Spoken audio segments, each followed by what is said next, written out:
अभी आपको बड़ा ऑफर कभी दे दिया? कभी भी नहीं। मैं राजनीति छोड़ दूंगी, मैं बीजेपी कभी ज्वाइन नहीं करूंगी। जब संसद गूंगी और शासन बहरा होने लगता है और कलम की आजादी पर भी पहरा होने लगता है, तब अंतर आ ही जाता है शब्दों की परिभाषा में। और पिछड़ों, आदिवासियों और दलितों सहित सर्व समाज को चिल्लाना पड़ जाता है अंगारों की भाषा में। ये 1 साल 2 साल की बात नहीं है। सालों साल से देश के बहुसंख्यक लोग यानी दलित, आदिवासी और पिछड़े समाज के लोग एक लड़ाई लड़ रहे हैं। लड़ाई है सामाजिक न्याय की, लड़ाई है लोकतांत्रिक हिस्सेदारी की। मगर आज भी कहीं ना कहीं देश का बहुसंख्यक वर्ग हाशिए पर है और इसीलिए भीम सेना के माध्यम से हम लगातार उन सच्चाई को आपके सामने लाने का प्रयास लगातार करते रहते हैं। और आज भीम सेना पर साधना भारती बेबाक बोल के माध्यम से मैं साधना भारती आपसे बेबाक बोल करने के लिए आई हूं, मगर एक मेहमान के साथ, एक ऐसी तेज तर्रार प्रवक्ता जो कि कांग्रेस की सोशल मीडिया की सुप्रीमो है। मैं बात कर रही हूं श्रीमती सुप्रिया श्रीनेत जी की, जो कि तेज तर्रार प्रवक्ता है और अपने अकाट्य तर्कों से विरोधियों की बोलती बंद कर देती हैं। अपने शब्द बेदी बाणों की बौछार से विरोधियों के छक्के छुड़ा देती हैं। तो आइए आज सीधी बात करते हैं, चाहे वो सामाजिक न्याय की बात हो, राजनीतिक बात हो या फिर कुछ उनके जीवन से जुड़े हुए सच्चे किस्से हों। मैं बात करते हैं हम सीधे सुप्रिया श्रीनेत जी से। स्वागत है सुप्रिया जी। नमस्कार, बहुत बहुत धन्यवाद और इतना बढ़िया शो करने के लिए आपको मेरी अग्रिम शुभकामनाएं। बहुत बहुत धन्यवाद। आप पहली गेस्ट हैं साधना भारती बेबाक बोल की, बहुत अच्छा, तो आपका स्वागत है। धन्यवाद। और आपके साथ शुरुआत कर रहे हैं, सोशल मीडिया पे शुरुआत कर रहे हैं, तो हमने सोचा सोशल मीडिया सुप्रीमो से शुरुआत की जाए। नहीं, तो कैसा लगता है आपको एक पत्रकारिता से और लगातार राजनीति में? आप 2019 से हैं, आप चुनाव भी लड़ी, आपके पिताजी सांसद रहे, 2004 में मेरे ख्याल से वो चुनाव लड़े थे। 2009 से 2014 यूपीए की सरकार में वो सांसद थे जी। जी और उसके पहले 89 में थे, फिर एमएलए थे। जी जी। तो एक राजनीतिक परिवार से होने के बाद पहले तो आपने पत्रकारिता क्यों चुनी? क्योंकि नॉर्मली ऐसा होता है जब हम जो परिदृश्य देखते हैं, जो सिनेरियो फैमिली से जुड़ा हुआ रहता है, वकील हैं तो ज़्यादातर वकील फैमिली में मिलेंगे, डॉक्टर हैं तो डॉक्टर। तो राजनीतिक फैमिली में आप रहीं, आप जानती होंगी कि जनता से संवाद आपके पिताजी का लगातार होता बिल्कुल। होगा।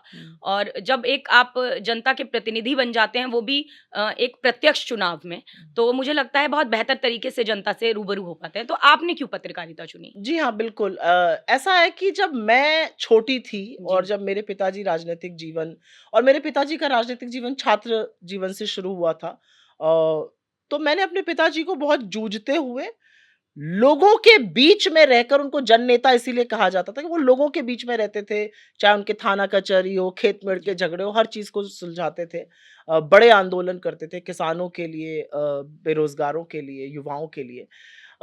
मेरे अंदर एक ये थोड़ी-सी ज़िद थी कि मैं राजनीति में आने से पहले अपनी पहचान अपने बलबूते पर बनाऊँ, और शायद वो ज़िद कह लीजिए या वो फितूर था, इसलिए मैंने पत्रकारिता को चुना और उसमें मैंने इकोनॉमिक जर्नलिज़्म किया जी, जी। और फिर ऑफ़ कोर्स बहुत पॉलिटिकल पॉलिसी भी करी।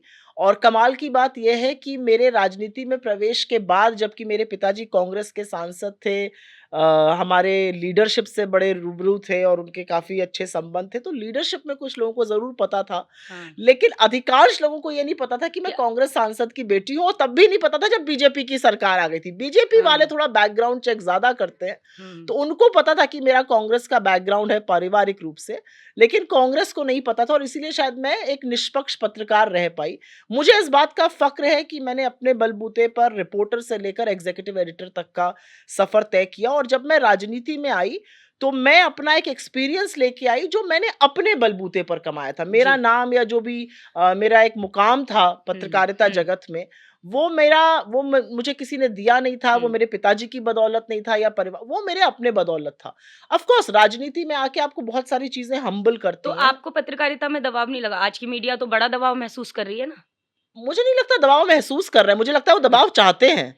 देखिए, आपके ऊपर कोई दबाव बनाए और अगर आप वो दबाव ना झेलना चाहिए, तो आपके ऊपर कोई दबाव बना नहीं सकता है। आज की पत्रकारिता कौन पत्रकारिता कर रहा है? आज आपके शोज़ जो है वो पीएमओ का चपरासी डिसाइड कर देता है। आपके उसपे ग्राफ़िक क्या चलेंगे वो पीएमओ से बन के आ रहे हैं। आपने अभी मोदी जी का जन्मदिन था, 75वां जन्मदिन। जो मतलब कहना नहीं चाहिए, मैं तो प्रधानमंत्री हमारे शतायु हो, सब कुछ है, लेकिन जो विभत्स रूप हमने मीडिया में देखा, ऐसे हो रहा था जैसे जयंती मन रही है। मतलब हो क्या रहा था इस देश में? क्या कारोबारी, क्या फिल्म स्टार्स, क्या एंकर्स, मतलब आप जिसकी गुणगान कर रहे हैं वो इस देश का चुना हुआ प्रधानमंत्री है, लेकिन वो एक लोकतंत्र में आपको उससे सवाल पूछने, ये मीडिया जो माय मोदी स्टोरी सुना रहा है, ये कौन से सवाल पूछने की हिमाकत रखता है नरेंद्र मोदी से?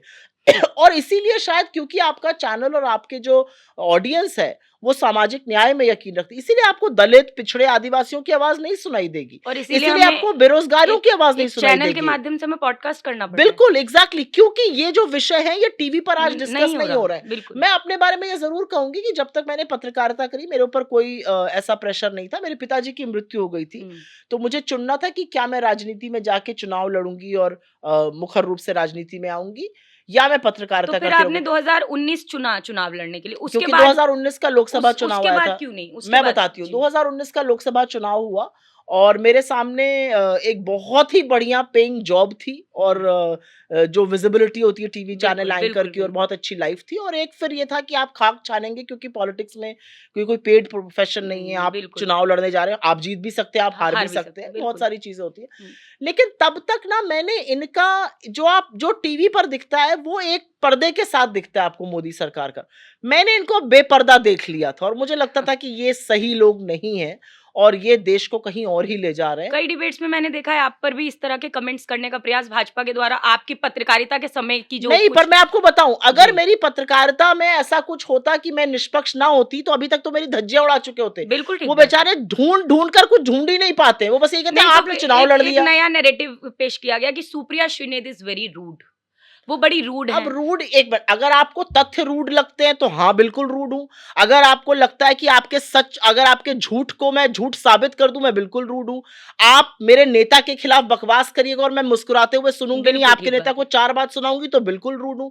आप मेरी आवाज को जबरदस्ती दबाने की कोशिश करिएगा और मैं फिर भी बोलूंगी, मैं बिल्कुल रूड हूं। आपको, अगर मैं आपकी कलई खोलूंगी, और मैं आपको बताती हूं, मैं खुद टीवी चैनल से आई हूं, आज की तारीख में टीवी चैनल्स जो हैं उसमें कौन बात करेगा लोगों की, कौन युवाओं की बात करेगा, कौन पिछड़ों की, दलितों की, आदिवासियों?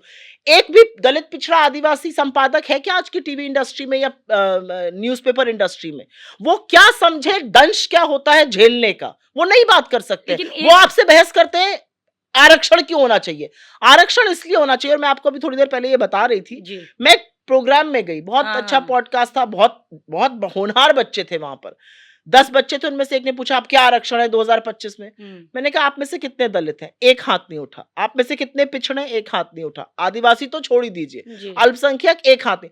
तो मैंने कहा आप जो 10-12% हिंदुस्तान की जनता है, जो जनरल सो कॉल्ड कास्ट कहा जी, जाता जी। है, आप तो आपके अंदर रिप्रेजेंटेशन ही नहीं है, इसलिए चाहिए। लेकिन मैं इससे पहले कि आप मुझसे अगला सवाल पूछिए, मैंने उसके बाद क्यों नहीं लड़ा। 2019 में मैंने लोकसभा चुनाव लड़ा, जी। और महाराजगंज मेरा क्षेत्र है, मैं वहां हाँ, पर हाँ। काम करती हूँ। बिल्कुल। फिर मुझे स्पोक्स पर्सन बनाया गया, और उसके बाद मुझे social social media media head head. बनाया गया। जी। तो 2024 में मेरी लीडरशिप ने मुझसे कहा कि आपके ऊपर एक बड़ी जिम्मेदारी है सोशल मीडिया की, और मैं कैंपेन कमेटी का हिस्सा थी, आप कैंपेन का बहुत सघन हिस्सा है, तो इस बार आप चुनाव मत लड़िए। मेरे लिए थोड़ा सा वो आहत करने वाली बात कि मैंने नहीं, मैं तो लड़ूंगी ये वो। फिर मुझे समझ में आया कि एक बड़े लक्ष्य के लिए अगर आपको छोटा थोड़ा सैक्रिफाइस करना पड़े तो करना चाहिए। लेकिन मुझे, तो आगे मैं लड़ने का सोचा है? बिल्कुल एब्सोल्युटली मैं अपने क्षेत्र में तैयारी कर रही हूँ। मैं अगला लोकसभा चुनाव लड़ूंगी ही नहीं, जीतूंगी भी। चलिए, हमारी तरफ से शुभकामनाएँ धन्यवाद। आपको कि आप जैसी बेबाक आवाज़ जब संसद में गूंजेगी, तो कुछ शुक्रिया। अलग अंदाज़ होगा, और उम्मीद है कि आपको कैमरा दिखाने का प्रयास करें संसद का। मतलब 14 मिनट तक राहुल गांधी जी मणिपुर पर जी। बोल रहे हैं, 11 मिनट हम ओम बिरला जी को देख रहे हैं। क्या मतलब है भाई इन भाषणों का? क्या मतलब है ऐसे ऐसे तंत्र का जो जी। नेता विपक्ष को दिखाने में दिक्कत कर रहा है?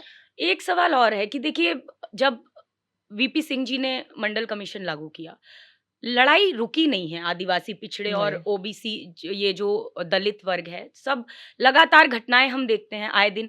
आपके माध्यम से भी बीच में कुछ महीने पहले मैंने देखा था कि आपने एक घटना उठाई थी, अयोध्या में एक बलात्कार हुआ, जी हाँ। जब एक बच्ची, दलित बच्ची की के शव को फेंका गया, और आपने बताया उसके शरीर पर कटे के निशान थे, आंख फोड़ दी गई थी, हाथ पैर तोड़ दिए गए थे। तो मुझे लगता है कि हम इंसानों की दुनिया में नहीं है शायद। लेकिन क्या दलित होना ओबीसी होना या आदिवासी वर्ग में पैदा हो जाना क्या एक दंश मान लिया गया है, क्योंकि लगातार ऐसी घटनाएं जब आती हैं और हम जोड़कर भी देखते हैं, ये तो एक अलग सिनेरियो हो जाता है कि हम न्याय की आवाज उठा रहे हैं। लेकिन उस न्याय की आवाज उठाने का काम अब राहुल गांधी जी ने बड़ी बेबाकी से कर दिया है कि वो आगे आकर अब बोल रहे हैं और खुलकर बोल रहे हैं। उन्होंने कई मीडिया हाउसेज में जब प्रेस वार्ता की, प्रधानमंत्री जी की तो हमने प्रेस वार्ता देखी ही नहीं, लेकिन जब राहुल करी गांधी जी नहीं उन्होंने आज ना, तक। तो कहाँ से दिखेगी? क्योंकि अगर करते तो शायद जो मोदी गोदी कौन सा मीडिया है जो भी है, जो मोदी जी के छींक मारने पर भी न्यूज़ बना देता है, तो वो तो शायद बड़ा चढ़ाकर दिखाता। लेकिन जब प्रेस वार्ता राहुल जी करते हैं, तो राहुल जी पूछते हैं कि आप में से कितने ओबीसी हैं? आप में से कितने आदिवासी हैं और कितने दलित हैं? हाथ उठाइए। तो मुझे लगता है वहाँ शून्य बिल्कुल की नहीं हाथ मात्रा उठते, होती बिल्कुल है। नहीं उठते। हुँ। उसके बाद राहुल गांधी जी पर ही प्रश्न होने लगते हैं कि भाई आप जातिवाद, इन्हें समझना पड़ेगा पहले तो ये जातिवाद की लड़ाई नहीं, लेकिन कांग्रेस क्या कर रही है? कांग्रेस में जैसे ओबीसी हैं, जब डिबेट्स की आप अभी हमारी चर्चा जब हो रही थी, तो आपने कहा कि जाना चाहिए टीवी पे क्योंकि मैं भी एक पद पर हूँ। लेकिन ओबीसी जब बात करते हैं, क्योंकि ओबीसी खुद झेल रहा है ना, तो क्यों ओबीसी प्रवक्ताओं को, चाहे भाजपा हो चाहे कांग्रेस, अंजना ओम कश्यप जी का भी डिबेट कराती हैं, चित्रा त्रिपाठी कराते हैं, कोई भी कराता है, ओबीसी पर डिबेट चल रही है, लेकिन एक भी ओबीसी प्रवक्ता नहीं है। दलितों पर डिबेट चल रही है, दलितों, तो ये जो दुख झेल ही नहीं रहा, वो कैसे बता पाएगा? आपने मुझसे 2 सवाल पूछे और मैं जी, दोनों सवालों का जवाब दूँगी। आपने मुझसे पूछा कि राहुल जी जब पूछते हैं तो उन्हीं पर सवाल होने लगते हैं। जी, देखिए, ये जो लड़ाई वो लड़ रहे हैं ना, जी, ये वो एक पूरे सिस्टम से लड़ रहे हैं, एक पूरे तंत्र से लड़ रहे हैं, एक ऐसी सरकार से लड़ रहे हैं जिसके पास संसाधन है, संस्थाएँ हैं, पैसा है, कारोबारी उनके साथ खड़े हैं, पूरा मीडिया उनके साथ खड़ा है, उसके बिल्कुल, बाद भी वो व्यक्ति लड़ रहा है और मैं इस बारे में मैं राहुल गांधी जी की बहुत इज़्ज़त करती हूँ। बिल्कुल। जिस मुद्दे को लेकर वो लड़ रहे हैं, वो उन सब की कुर्सियाँ हिलाने की ताकत रखता है। क्योंकि जब आप खुलकर पूछते हैं कि आपके टीवी चैनल में कितने ओबीसी, कितने दलित हैं और अगर एक भी नहीं है, तो आप सब पर प्रश्न है। अगर आप खुलकर पूछते हैं कि इस टीवी चैनल में ए टू जेड एक ही समुदाय, एक ही कास्ट के लोग क्यों हैं, तो आपके ऊपर सवाल उठेगा। अगर वो खुलकर बोलते हैं कि 90 गवर्नमेंट ऑफ इंडिया सेक्रेटरीज में से मात्र 3 3 ओबीसी ओबीसी, क्यों हैं? बिल्कुल। अगर वो खुलकर पूछते हैं कि सेंट्रल यूनिवर्सिटीज हो गई या आईआईटी हो गया या आईआईएम्स हो गए, 6% मात्र ओबीसी लेक्चरर क्यों है? क्या जो 60, 65, 70% लोगों की आबादी है उसमें से 6% लोग निकल रहे हैं? तो मुझे ऐसा लगता है कि वो ऐसे सवाल पूछ रहे हैं या ऐसे मुद्दे उठा रहे हैं जो सदियों से असहज करने वाले मुद्दे हैं। लोग देखिए, मुंह पर मीठा मीठा बोलना और कहना हमारा सामाजिक न्याय में बड़ा विश्वास है, एक चीज है, हुँ। और to set the cat among the pigeons जिसको कहते हाँ, हैं कि हुँ, हुँ, आपने कलई खोलकर रख दी, वो दूसरी चीज है। फिर आदमी को लगता है कि ये जो बात बोल रहा है बंदा, ये तो सही बात है। अपनी पार्टी में वैसा है? तो अब मैं उस पर आ रही हूँ। हुँ, आपका दूसरा सवाल था कि इन मुद्दों पर दलित, ओबीसी समाज के लोग क्यों नहीं जाते हैं? शायद पहले ऐसा नहीं था, लेकिन मुझे लग रहा है वो बदल रहा है। ठीक है। आज की तारीख में अगर आप हमारी तरफ से बात करती हैं किसी भी मुद्दे पर, और मुझे लगता है ऐसा नहीं है कि दलित और पिछड़े समाज से आए हुए लोग सिर्फ उन्हीं मुद्दों पर बात कर सकते सीधी हैं, वो बात किसी है। भी सामाजिक मुद्दे बिल्कुल, पर बात कर। बिल्कुल। मुझे लगता है आप बात करती हैं, या प्रोफेसर रविकांत अब आए हैं, या हुँ। तमाम ऐसे लोग हैं जो उस समुदाय से आते हैं, जिन्होंने दंश सहा है, जिन्होंने पीड़ा सही है, उनकी बात ऑब्वियसली ज्यादा ऑथेंटिक है, वो ज्यादा ललकार कर बोल सकते हैं।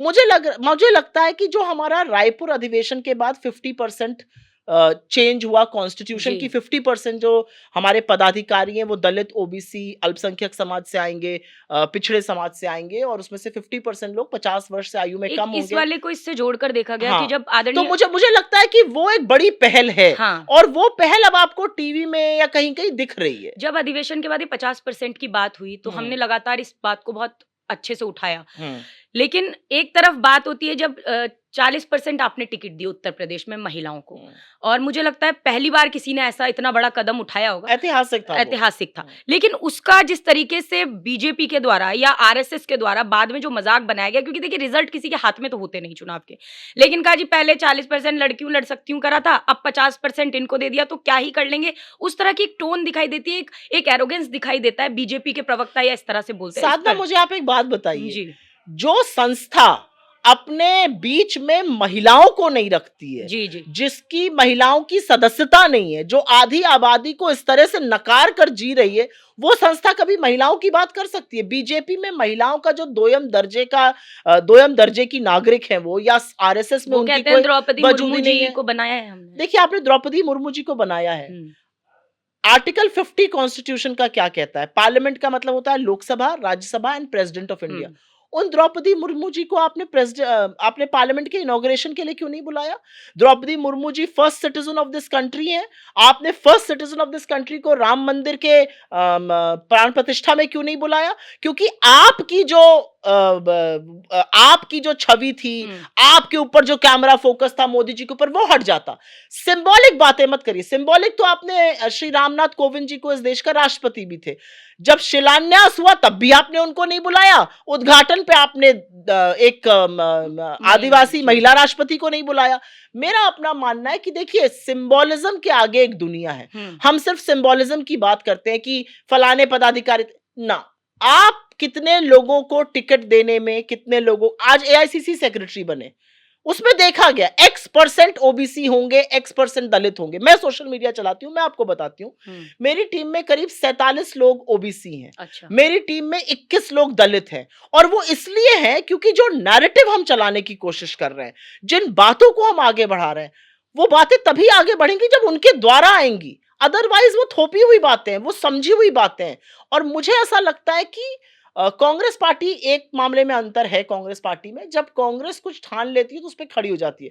राहुल जी ने माना कि शायद हमने कुछ गलतियां की होंगी पहले, लेकिन अब उन गलतियों को सुधारने का वक्त है। कास्ट सेंसस को लेकर वो जिस तरह से जुटे रहे और नाक रगड़ के सरकार को ना करते हुए भी कास्ट सेंसस को मानना पड़ा, मुझे लगता है वो कांग्रेस और उनकी बहुत बड़ी जीत है।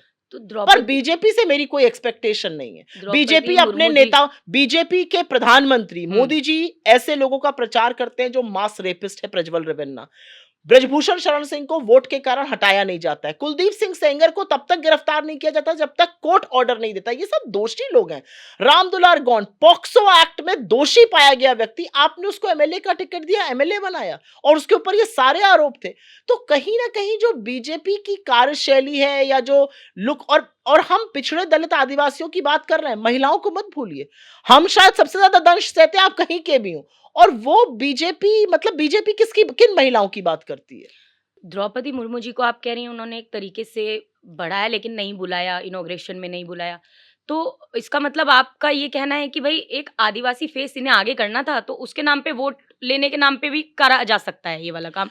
तो क्या मल्लिकार्जुन खड़गे जी को लेकर भी प्रश्न लगातार उठाए जाते रहे, इन लोगों के द्वारा भी कई ट्वीट्स भी किए गए कि भाई डमी जिस तरीके से बोला जाता है, इस पर क्या कहेंगी आप? क्या दोनों एक ही सिक्के के दो पहलू हैं क्या? नहीं, बिल्कुल भी नहीं, और मैं बताती हूं क्यों।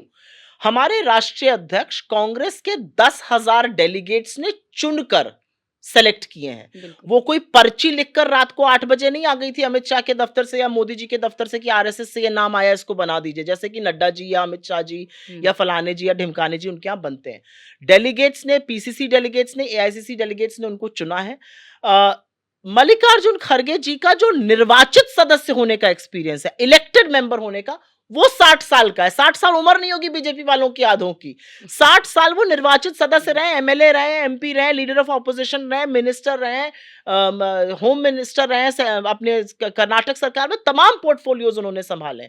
और आप उनका और राहुल गांधी जी का या सोनिया गांधी जी का रिश्ता देखिए, वो अपने आप आपको बताएगा कि हमारी क्या रिस्पेक्ट है हमारे चुने हुए अध्यक्ष के लिए। और वो दलित समाज से आते हैं, ये सोने पे सुहागा है। उनके अपने जो कीर्तिमान है वो एक तरफ, वो एक ऐसे समाज से आते हैं। और मैं थोड़ा सा उनके बारे में ये जरूर बताऊंगी, बचपन में उन्होंने हिंसा में अपनी माँ को, अपनी बहन को, अपने पूरे परिवार को खो दिया था, लेकिन वो तो आके रोना नहीं रोते हैं, वो तो नफरत की बात नहीं करते हैं, वो तो अराजकता फैलाने की बात नहीं करते, वो एक समुदाय विशेष के खिलाफ हाथ उठाकर नहीं कहते कि इनको पाकिस्तान भेज दो, इनको ये कर दो। आप राहुल गांधी और प्रियंका गांधी से ज्यादा हिंसा किसने देखी? आपके पिता के चिथड़े उड़ जाएं, आपकी दादी 32 गोलियों से भून दी जाए, और फिर भी आप सहृदयता से लोगों को गले लगाइए। मुझे ऐसा लगता है कि ये सारी चीजें संस्कार की होती हैं। राहुल जी का जो खड़गे जी के प्रति आदर है, सोनिया जी का जो स्नेह है, मैं आपको छोटी सी बात बताती हूँ। रायपुर का अधिवेशन था, हम सब लोग थे वहां पे। खड़गे जी बुजुर्ग हैं, थोड़ी घुटने में दिक्कत है, तो वो नीचे नहीं बैठ सकते, हम सब लोग नीचे बैठे थे। तो 3-4 सोफे लगे हुए थे, एक पे खड़गे जी थे, एक पे मैम थी। तो खड़गे जी उठ के गए होंगे कहीं पर, तो उनसे लोग बात करने आने लगे, मैम से लोग बात करने आने लगे। वो इतनी कॉन्शियस हैं कि उन्होंने उस पर ऐसे हाथ रख दिया कि कोई उस पर कहीं बैठ ना जाए, क्योंकि उनको लगा ये कांग्रेस अध्यक्ष की कुर्सी है, कोई बात करते मतलब जी। ये रिस्पेक्ट है उनकी। आप किसी भी सामाजिक फंक्शन में देखिए, सोनिया जी हमेशा उनको आगे वो चलेंगे, सोनिया जी चलती हैं। राहुल जी पानी की बोतल अगर पीने के लिए खोलते हैं, पहले हाँ, वो पानी खुद नहीं वीडियो पीते, देखा सब। उनको बिल्कुल। हमेशा करते हैं। जी। किसी भी मंच पे चढ़ने से उनका हाथ पकड़ते हैं। ये सारी चीजें ना, कैमरा जीवी लोग थोड़ा बहुत कर लेते होंगे, ये सारी चीजें नेचुरल होती है। ये कैमरा आप जीवी कौन? कैमरा जीवी तो इस देश में एक ही है भाई, जो अपनी हैप्पी बर्थडे पर लोगों को स्क्रिप्ट लिख के भेज रहा है कि मुझे हैप्पी बर्थडे तो ऐसे कैमरा बोलो। जीवी का अवार्ड आपने मोदी जी को दे दिया है ना? मतलब किसको, और तो कोई दूर दूर तक इस रेस में ही नहीं है। अब विश्वनाथन आनंद जी तो को जो टीपी स्क्रिप्ट लिख टीपी के का आई भी थी, मिलना चाहिए उनको। भाई विश्वनाथन आनंद जी को स्क्रिप्ट लिख के आई, उन्होंने वो पूरी स्क्रिप्ट एज इट इज चिपका दिया, वो ऊपर नाम रह गया। तो खैर, बिल्कुल टीपी का अवार्ड किसको मिलेगा? मैं तो हमेशा कहती हूँ टेलीप्रॉम्प्टर फेल, प्रधानमंत्री ढेर चुप हो जाते। एक कहीं पे बोल रहे थे, टेलीप्रॉम्प्टर फेल हो गया, वो ऐसे ऐसे करने लगे। तो मुझे लगता है कि बहुत सारी चीजें हम लोग हंसी मजाक में कह देते हैं, जी, लेकिन ये बड़ी जरूरी चीजें। बिल्कुल। मतलब इस देश का प्रधानमंत्री बिना टेलीप्रॉम्प्टर के नहीं बोल सकता, और जब बिना टेलीप्रॉम्प्टर के बोलता है तो वो क्या बोलता है? मुजरा, मंगलसूत्र, आपकी बेटी को छीन ले जाएंगे, आपकी भैंस को ले जाएंगे। जब टेलीप्रॉम्प्टर के बिना बोलते हैं तब मोदी जी ये बातें करते हैं। आपने महिलाओं की बात पूछी थी, किस मुंह से हम बीजेपी से कुछ एक्सपेक्ट करेंगे? हुँ। जो आदमी एक ब्याहता को 50 करोड़ की गर्लफ्रेंड, सोनिया जी ने 23 साल इस देश में ब्याहता के रूप में, सुहागन के रूप में गुजारे। उससे ज्यादा वक्त, करीब 33-35 साल तो उनको वैधव्य झेलते हुए, उनको आप कांग्रेस की विधवा कहते हैं, आप जर्सी गाय कहते हैं, आप एक चुनी हुई मुख्यमंत्री को दीदी और दीदी कहते हैं। आपसे कौन उम्मीद कर सकता है महिला सम्मान की? और आप रोने में सबसे आगे हैं। मुझे 90 किलो गालियां दी गई, बस रोना हो तो फोन लगा दो, टीवी लगा दो, मोदी जी का रोना शुरू हो अच्छा, जाएगा। महिलाओं को जब लेकर बात आती है, यूपी के अंदर एक बीजेपी के नेता हैं, मंत्री रहे दयाशंकर सिंह जी। बिल्कुल, उन्होंने एक दलित महिला नेत्री, जिन्होंने अपनी पत्नी का ही टिकट काट के उनका करियर खत्म हाँ, कर दिया। आपस में झगड़ा चल रहा था। हम्म, तो उन्होंने एक महिला दलित नेत्री की तुलना वेश्या से की और सार्वजनिक तौर पर की और बड़ी हँसी ठिठोली से की, जो कि शर्मनाक है। बिल्कुल। लेकिन उसके बावजूद बीजेपी ने अच्छा उन्हें टिकट नहीं दिया, उनकी पत्नी को टिकट दिया, पत्नी को चुनाव लड़ाया, जिताया, मंत्री उस बनाया मंत्री बनाया। उसके बाद भाई मियाँ-बीवी में अपना आपस का क्या झगड़ा हुआ वो तो वही दोनों जाने। और फिर टिकट कट गया। हाँ, टिकट कटा। लेकिन एक डिबेट में बहुत बड़ी एंकर हैं चित्रा त्रिपाठी जी, उनसे जब ये प्रश्न मैंने वापस उनसे पूछा तो उनकी तरफ से बात आई कि भाई पति अलग है और पत्नी अलग है। तो आप दोनों की बात एक जैसे कैसे कर सकते हैं कि पति को तो 6 साल के लिए निष्कासित कर दिया था। तो क्या इसका मतलब ये है कि अगर कोई एक व्यक्ति इस तरीके से बोल रहा है तो अगर मोदी जी को गाली दी गई, माँ को गाली दी गई उनकी, तो ये गलत है। कांग्रेस ने कभी इसके लिए स्टैंड नहीं लिया कि भाई सही किया, भाई गलत किया। बिल्कुल गलत लेकिन किया। अगर दूसरा व्यक्ति किसी की माँ को गाली दे रहा है या नीतीश जी के डीएनए पर प्रश्न उठा दिया गया, मतलब बिहार की माँ को गाली दे दी गई, तो उसके बाद आप मौन साध जाती हैं, आप चुप हो जाती हैं, आपको जैसे सांप सूंघ गया, आप चुपचाप सुनती हैं, और जैसे ही कोई विपक्ष का व्यक्ति कोई बोलता है, या तो आप उसे गलत बोलती हैं या कहती हैं भाई मेरी डिबेट से चले जाओ। मतलब ये उनका तरीका हो गया। तो ये कहना कि भाई दयाशंकर सिंह ने जो किया उसे तो उसकी सजा मिल गई। देखिए, मुझे ऐसा लगता है दयाशंकर सिंह की हिम्मत नहीं होती किसी और के लिए कहने की। वो जी। सिर्फ इसलिए कह पाए, और जिसके लिए उन्होंने कहा, हमारे लाख मतभेद हैं मायावती जी से। जी। मुझे लगता है कि वो दलित समाज की लड़ाई बहुत अच्छे से लड़ सकती थी, नहीं लड़ी उन्होंने। मेरे लाख मतभेद हो, लेकिन मुझे इस बात का मतलब मेरा उनके सामने सर झुकता है श्रद्धा में, कि उन्होंने जिस परिवेश से आकर और जिस दलित समाज से वो आई और जिस तरह से वो मुख्यमंत्री बनी, उन्होंने राजनीति में एक मुकाम हासिल किया, वो काबिले तारीफ है। और उन्होंने अपने बल पर किया, अपनी मेहनत पे किया, और उनको, इस बात को बोलने वाले को आपने 6 साल के लिए निष्कासित किया और फिर बना दिया।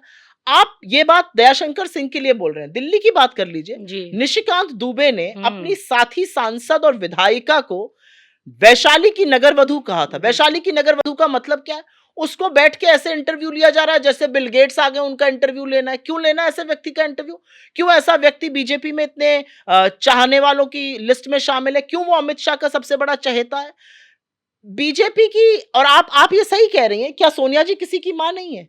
क्या सुनंदा पुष्कर किसी की मां नहीं थी? बिल्कुल। क्या कोई और जिसके बारे में मोदी जी, जिन जिन महिलाओं को आप मुजरा शब्द प्रयोग कर रहे हैं, क्या वो किसी की मां लेकिन नहीं आपको है? क्या लगता है नीतीश जी की ऐसी क्या मजबूरी है? उन्होंने तो डीएनए सैंपल भिजवाए थे, खुला खत लिखा था जब उनकी नीतीश जी की डीएनए पर ऐसी क्या मजबूरी है मतलब कि एक भाई? पुरुष से उसके डीएनए पर सवाल पूछ लेने से ज्यादा बेइज्जती तो और क्या ही होगी। बिल्कुल। आपने माँ और बाप दोनों को गाली दी। मुझे ऐसा लगता है कि उनकी मजबूरी ये है कि वो सत्ता का सुख नहीं छोड़ पा रहे हैं, वो सत्ता की लोलुपता नहीं छोड़ पा रहे हैं। और अब ईश्वर उनको स्वस्थ रखे, इतने स्वस्थ भी नहीं है वो, जी। उनको घेर लिया गया है। और जिन लोगों ने घेरा है वो बीजेपी के साथ मिले हुए हैं। सत्ता की लोलुपता ही है, और क्या कहा जाएगा। अगर आप विचारधारा की या सामाजिक न्याय की लड़ाई लड़ रहे होते तो क्या आप ऐसे बीजेपी के साथ होते जो आदिवासियों के सिर पर पेशाब कर रही है। 99.9% केसेस, हम लोग महिलाओं तो की आप बात कर रहे हैं, बिहार 99.9% क्राइम जो हो रहे हैं जी वो दलित महिलाओं के खिलाफ हो रहे हैं, बिल्कुल पिछड़े ठीक। वर्ग की महिलाओं के खिलाफ हो रहे हैं, और उस पर आक्रोश नहीं मचता है। मतलब वो नीले ड्रम, और बिल्कुल मचना चाहिए, नीले ड्रम में एक औरत और आदमी प्रेमी ने पति को मार दिया, जी उस पर हफ्ते भर शो हुआ, होना चाहिए, बिल्कुल होना चाहिए। ऐसी कैसे पिशाचनी औरत बन गई। लेकिन जो रोज महिलाओं के साथ हो रहा है उस पर एक शो नहीं होता है। रेप पर कोई शो नहीं होता है, महिलाओं के खिलाफ अपराध पर कोई शो नहीं है। और इतनी बड़ी बड़ी जो एंकर मोहतरमाएं बनी हुई हैं, इनको महिला उत्पीड़न से कोई दिक्कत नहीं है, चाहे वो किसी भी वर्ग की हो। मैं बिहार पे आना चाह रही थी, लेकिन जी। क्योंकि आपने ये मुद्दा बहुत ज़रूरी शुरू किया, तो मैं इस पर एक प्रश्न है मेरा आपसे। हम्म, ये जनता के मुद्दे हैं जो हमें लोगों ने बताए हैं। एक ऐसा मसला जिसमें मैं खुद इन्वॉल्व रही, बिल्कुल आगे गई और मैंने उसके लिए धरना प्रदर्शन किया। गुना शिवपुरी लोकसभा क्षेत्र है, जहाँ से ज्योतिरादित्य सिंधिया जी बिल्कुल सांसद बिल्कुल हैं। और वहाँ की एक गाँव की एक घटना, जहाँ पर एक मंदिर के महंत ने मंदिर के परिसर के अंदर एक विकलांग लोधी वर्ग की हिंदू बिल्कुल। बेटी के साथ बलात्कार किया। और उसके साथ बलात्कार बार-बार तब किया, उसके जैसे ही वो उसका विरोध करती थी, उसे कहता था कि भई तेरे पिता को जान से मार दूँगा। तो पिता को जान से मारने की धमकी का डर दिखा के बलात्कार बार-बार किया। अच्छा, जब ये अपराध सार्वजनिक हुआ, तब वो बच्ची 8 महीने की गर्भवती थी। और उसके बाद मुझ तक भी फ़ोन आया, क्योंकि भारतीय ओबीसी महासभा उसमें इन्वॉल्व थी और हम लोग लगातार इस पर आवाज़ उठा रहे थे। बड़ी मुश्किलों से तो एफआईआर हम दर्ज करा पाए। वो व्यक्ति जो महंत था मंदिर का, वो फरार हो गया। और उसका इतना रुतबा था वहाँ पर कि कोई एसपी हो, विधायक हो, वो पूर्व विधायक हो, वहाँ जा रहे हैं, वहाँ सैल्यूट मार रहे हैं, उसके खिलाफ कोई बोलने को तैयार नहीं था। बिल्कुल कांग्रेस पार्टी ने भी हमारा समर्थन इसमें किया, भारतीय ओबीसी महासभा का, और हमने एक धरना प्रदर्शन किया वहाँ, जिसमें हमने कलेक्टर को भी ज्ञापन दिया, मुख्यमंत्री जी तक ज्ञापन पहुँचाया।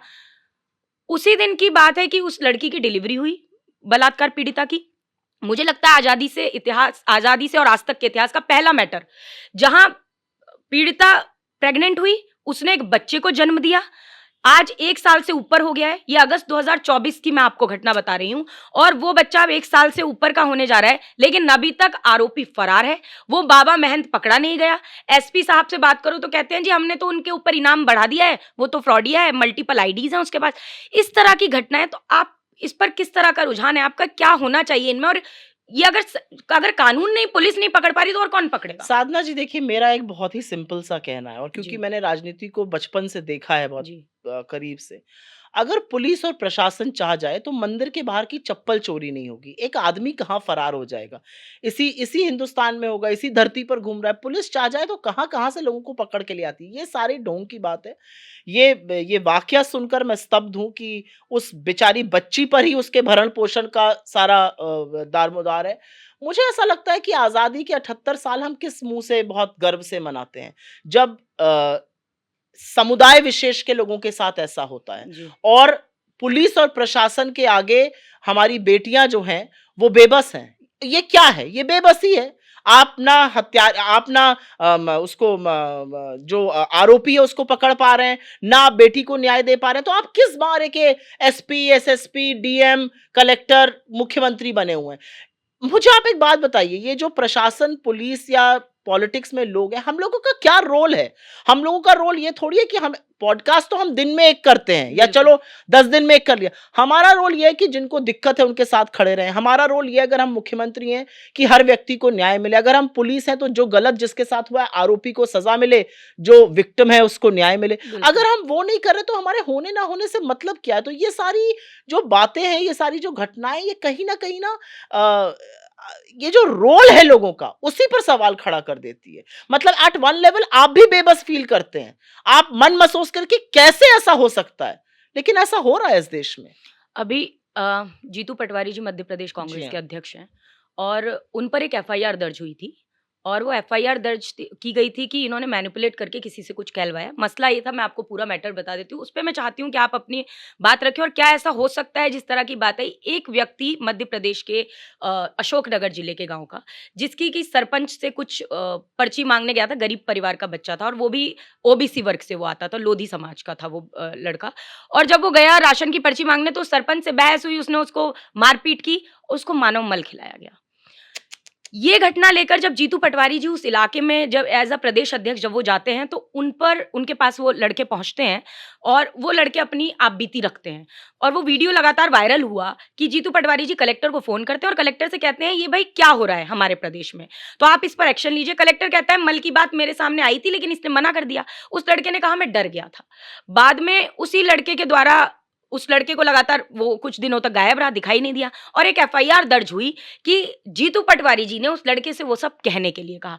बाद में जीतू पटवारी जी, दिग्विजय सिंह जी, जयवर्धन सिंह जी ने एक बहुत बड़ा धरना प्रदर्शन वहां किया जिसमें विपक्ष जो वहां सत्ता पक्ष है उससे सवाल भी पूछे गए। उसके बाद अभी तक एफआईआर दर्ज है। कुछ दिन तक गुमशुदगी रही उन बच्चों की, वो अपने ही घर से गायब रहे। उनके गांव के मकान के अंदर जो दिग्विजय सिंह जी उसके घर गए और लगातार वीडियो बनाएगी क्योंकि सोशल मीडिया आजकल बहुत तेजी से हर चीज आ जाती है। तो वहां गाय और वो बछड़ा मर गया क्योंकि उस परिवार के गाय बछड़े को किसी ने पानी तक नहीं पिलाया। शहरों की बात सुप्रिया जी अलग होती है, शहरों में आप एक फ्लैट में रह रहे हैं, सब साथ में आज भी रहते हैं।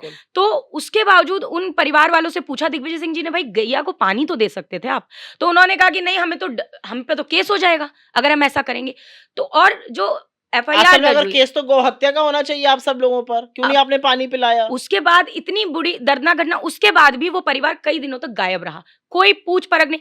क्या इंसानों में गिनती नहीं है क्या पिछड़े आदिवासी दलितों की? कि अगर गायब है, गुमशुदगी है, किसी को अता पता नहीं है माँ बाप बच्चे कहाँ हैं, कोई अता पता नहीं है उनके घर के जानवर। और कहीं ना कहीं देखिए गाय और बछड़ा हमारे आपके लिए जानवर किसी के लिए हो सकता है, उनके लिए बहुत बड़ी चीज है, आय का साधन है उनके लिए। तो क्या देखिए मुझे ऐसा लगता है कि एक तो खुद जीतू पटवारी जी खुद पिछड़े समाज से आते हैं तो उनके ऊपर ये लांछन लगाना शायद बड़ा इजी रहा होगा, लेकिन ये तो रिस्क आपका रहता ही है। और सत्ता, ये जो आज की तारीख में जो सत्ता पक्ष है, जो सत्तारूढ़ दल है, ये इसी तरह की बातें करता है। आपने जैसे बताया कि एक थ्योरी के तहत, एक थ्योरी के, एक कंस्पिरेसी थ्योरी के अंतर्गत जीतू भाई पर ऐसा आरोप लगा या कुछ भी। मेरा अपना मानना है कि सच की जब आप लड़ाई लड़ते हैं, और ये मैं जीतू भाई को जानती हूँ अच्छे से, सच की जब आप लड़ाई लड़ते हैं आप हर चीज के लिए तैयार हैं। जैसे लांछन हम पर लगाए जाते हैं, हमारी फोटोज जिस तरह से मॉर्फ करी जाती हैं, या जिस तरह की बातें हम लोगों की ट्वीट्स के नीचे लिखी जाती हैं, जिस तरह की धमकी भरे फोन आते हैं, मुझे लगता है अमित मालवीय जी ने ट्वीट किया, उसमें आपको लेकर बात कही गई कि आपने एक शायद किसी यूट्यूब चैनल को आप इंटरव्यू दे रही थी या कहाँ, और आपने ये कहा कि भाई राहुल जी जाते हैं तो पसीने से तर लोग रहते हैं, उनको गले लगाते हैं, उनका माथा चूमते हैं और लोगों से मिलते हैं, लेकिन हाथ नहीं मिल लेते हैं, हाथ मिलाते हैं लेकिन हाथ नहीं धोते। इस तरह का उन्होंने एक ऐसा एंगल देने का प्रयास किया है कि आप दलितों के हीन भावना को ज्यादा बढ़ावा देना चाहिए। की बात कर रहे हैं, मतलब अब इन लोगों की विकृत मानसिकता का तो आप जवाब नहीं दे सकते। मैंने तो राहुल जी को भारत जोड़ो यात्रा में, भारत जोड़ो न्याय यात्रा में, वोट अधिकार यात्रा में देखा है। वो बेबाकी से लोगों से मिलते हैं, गले मिलते हैं, लोग धूल से सने हुए आ रहे हैं, लोग पसीने से तर रहे हैं। जरा सोचिए बिहार की जनता को किस हीन दृष्टि से देखा जा रहा है। उनके पूरे ट्वीट की एक लाइन देखिए, वो एक विक्षिप्त, मानसिक रूप से विक्षिप्त आदमी है। मुझे लगता है जो आदमी पहले पॉर्न की बात करता था, जो महिलाओं के बारे में गंदे विचार रखता, उनकी हिस्ट्री तो देख लीजिए आप। वो मैं उनके साथ उलझना भी नहीं चाहती। वो फेक न्यूज फैक्ट्री के सरगना है।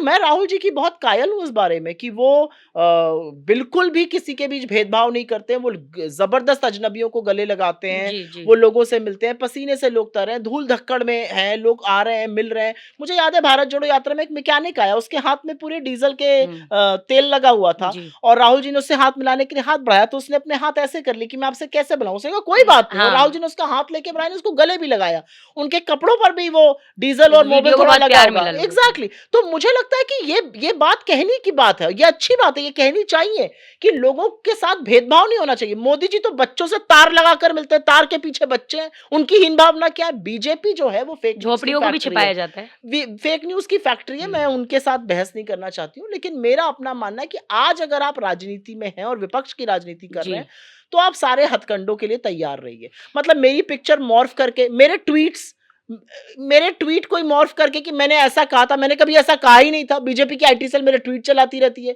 मेरी भद्दी भद्दी पिक्चरें चलाती रहती है मॉर्फ करके। मतलब आप ये करने से पहले सोचिए कि मैं भी एक माँ हूँ, मैं एक पत्नी हूँ। इसको इस तरह सोचती हैं कि आपकी पहले जब रोहन गुप्ता जी, अब तो बीजेपी में चले गए, जब वो सोशल मीडिया हेड हुआ करते थे तब इतना सोशल मीडिया नहीं समझ में आता। मुझे ऐसा लगता है इसलिए परेशानी क्योंकि सोशल मीडिया हमारा बहुत अच्छा कर रहा है। हाँ, तो हम उनको पटका नहीं दे रहे हैं, उनको दिक्कत है कि हम बेबाकी से उनका सामना करते हैं। पहले इस तरह का उनको पता है कि हम रोहन रोहन गुप्ता जी खुद डरते थे, उन्होंने लोगों हम्म, को बोला था मोदी का नाम मत लो। मेरे पास प्रूफ है इस बात का, क्योंकि उनको बीजेपी ज्वाइन करनी थी। असली बात ये, अब मैं क्या बोलूं उनके बारे में।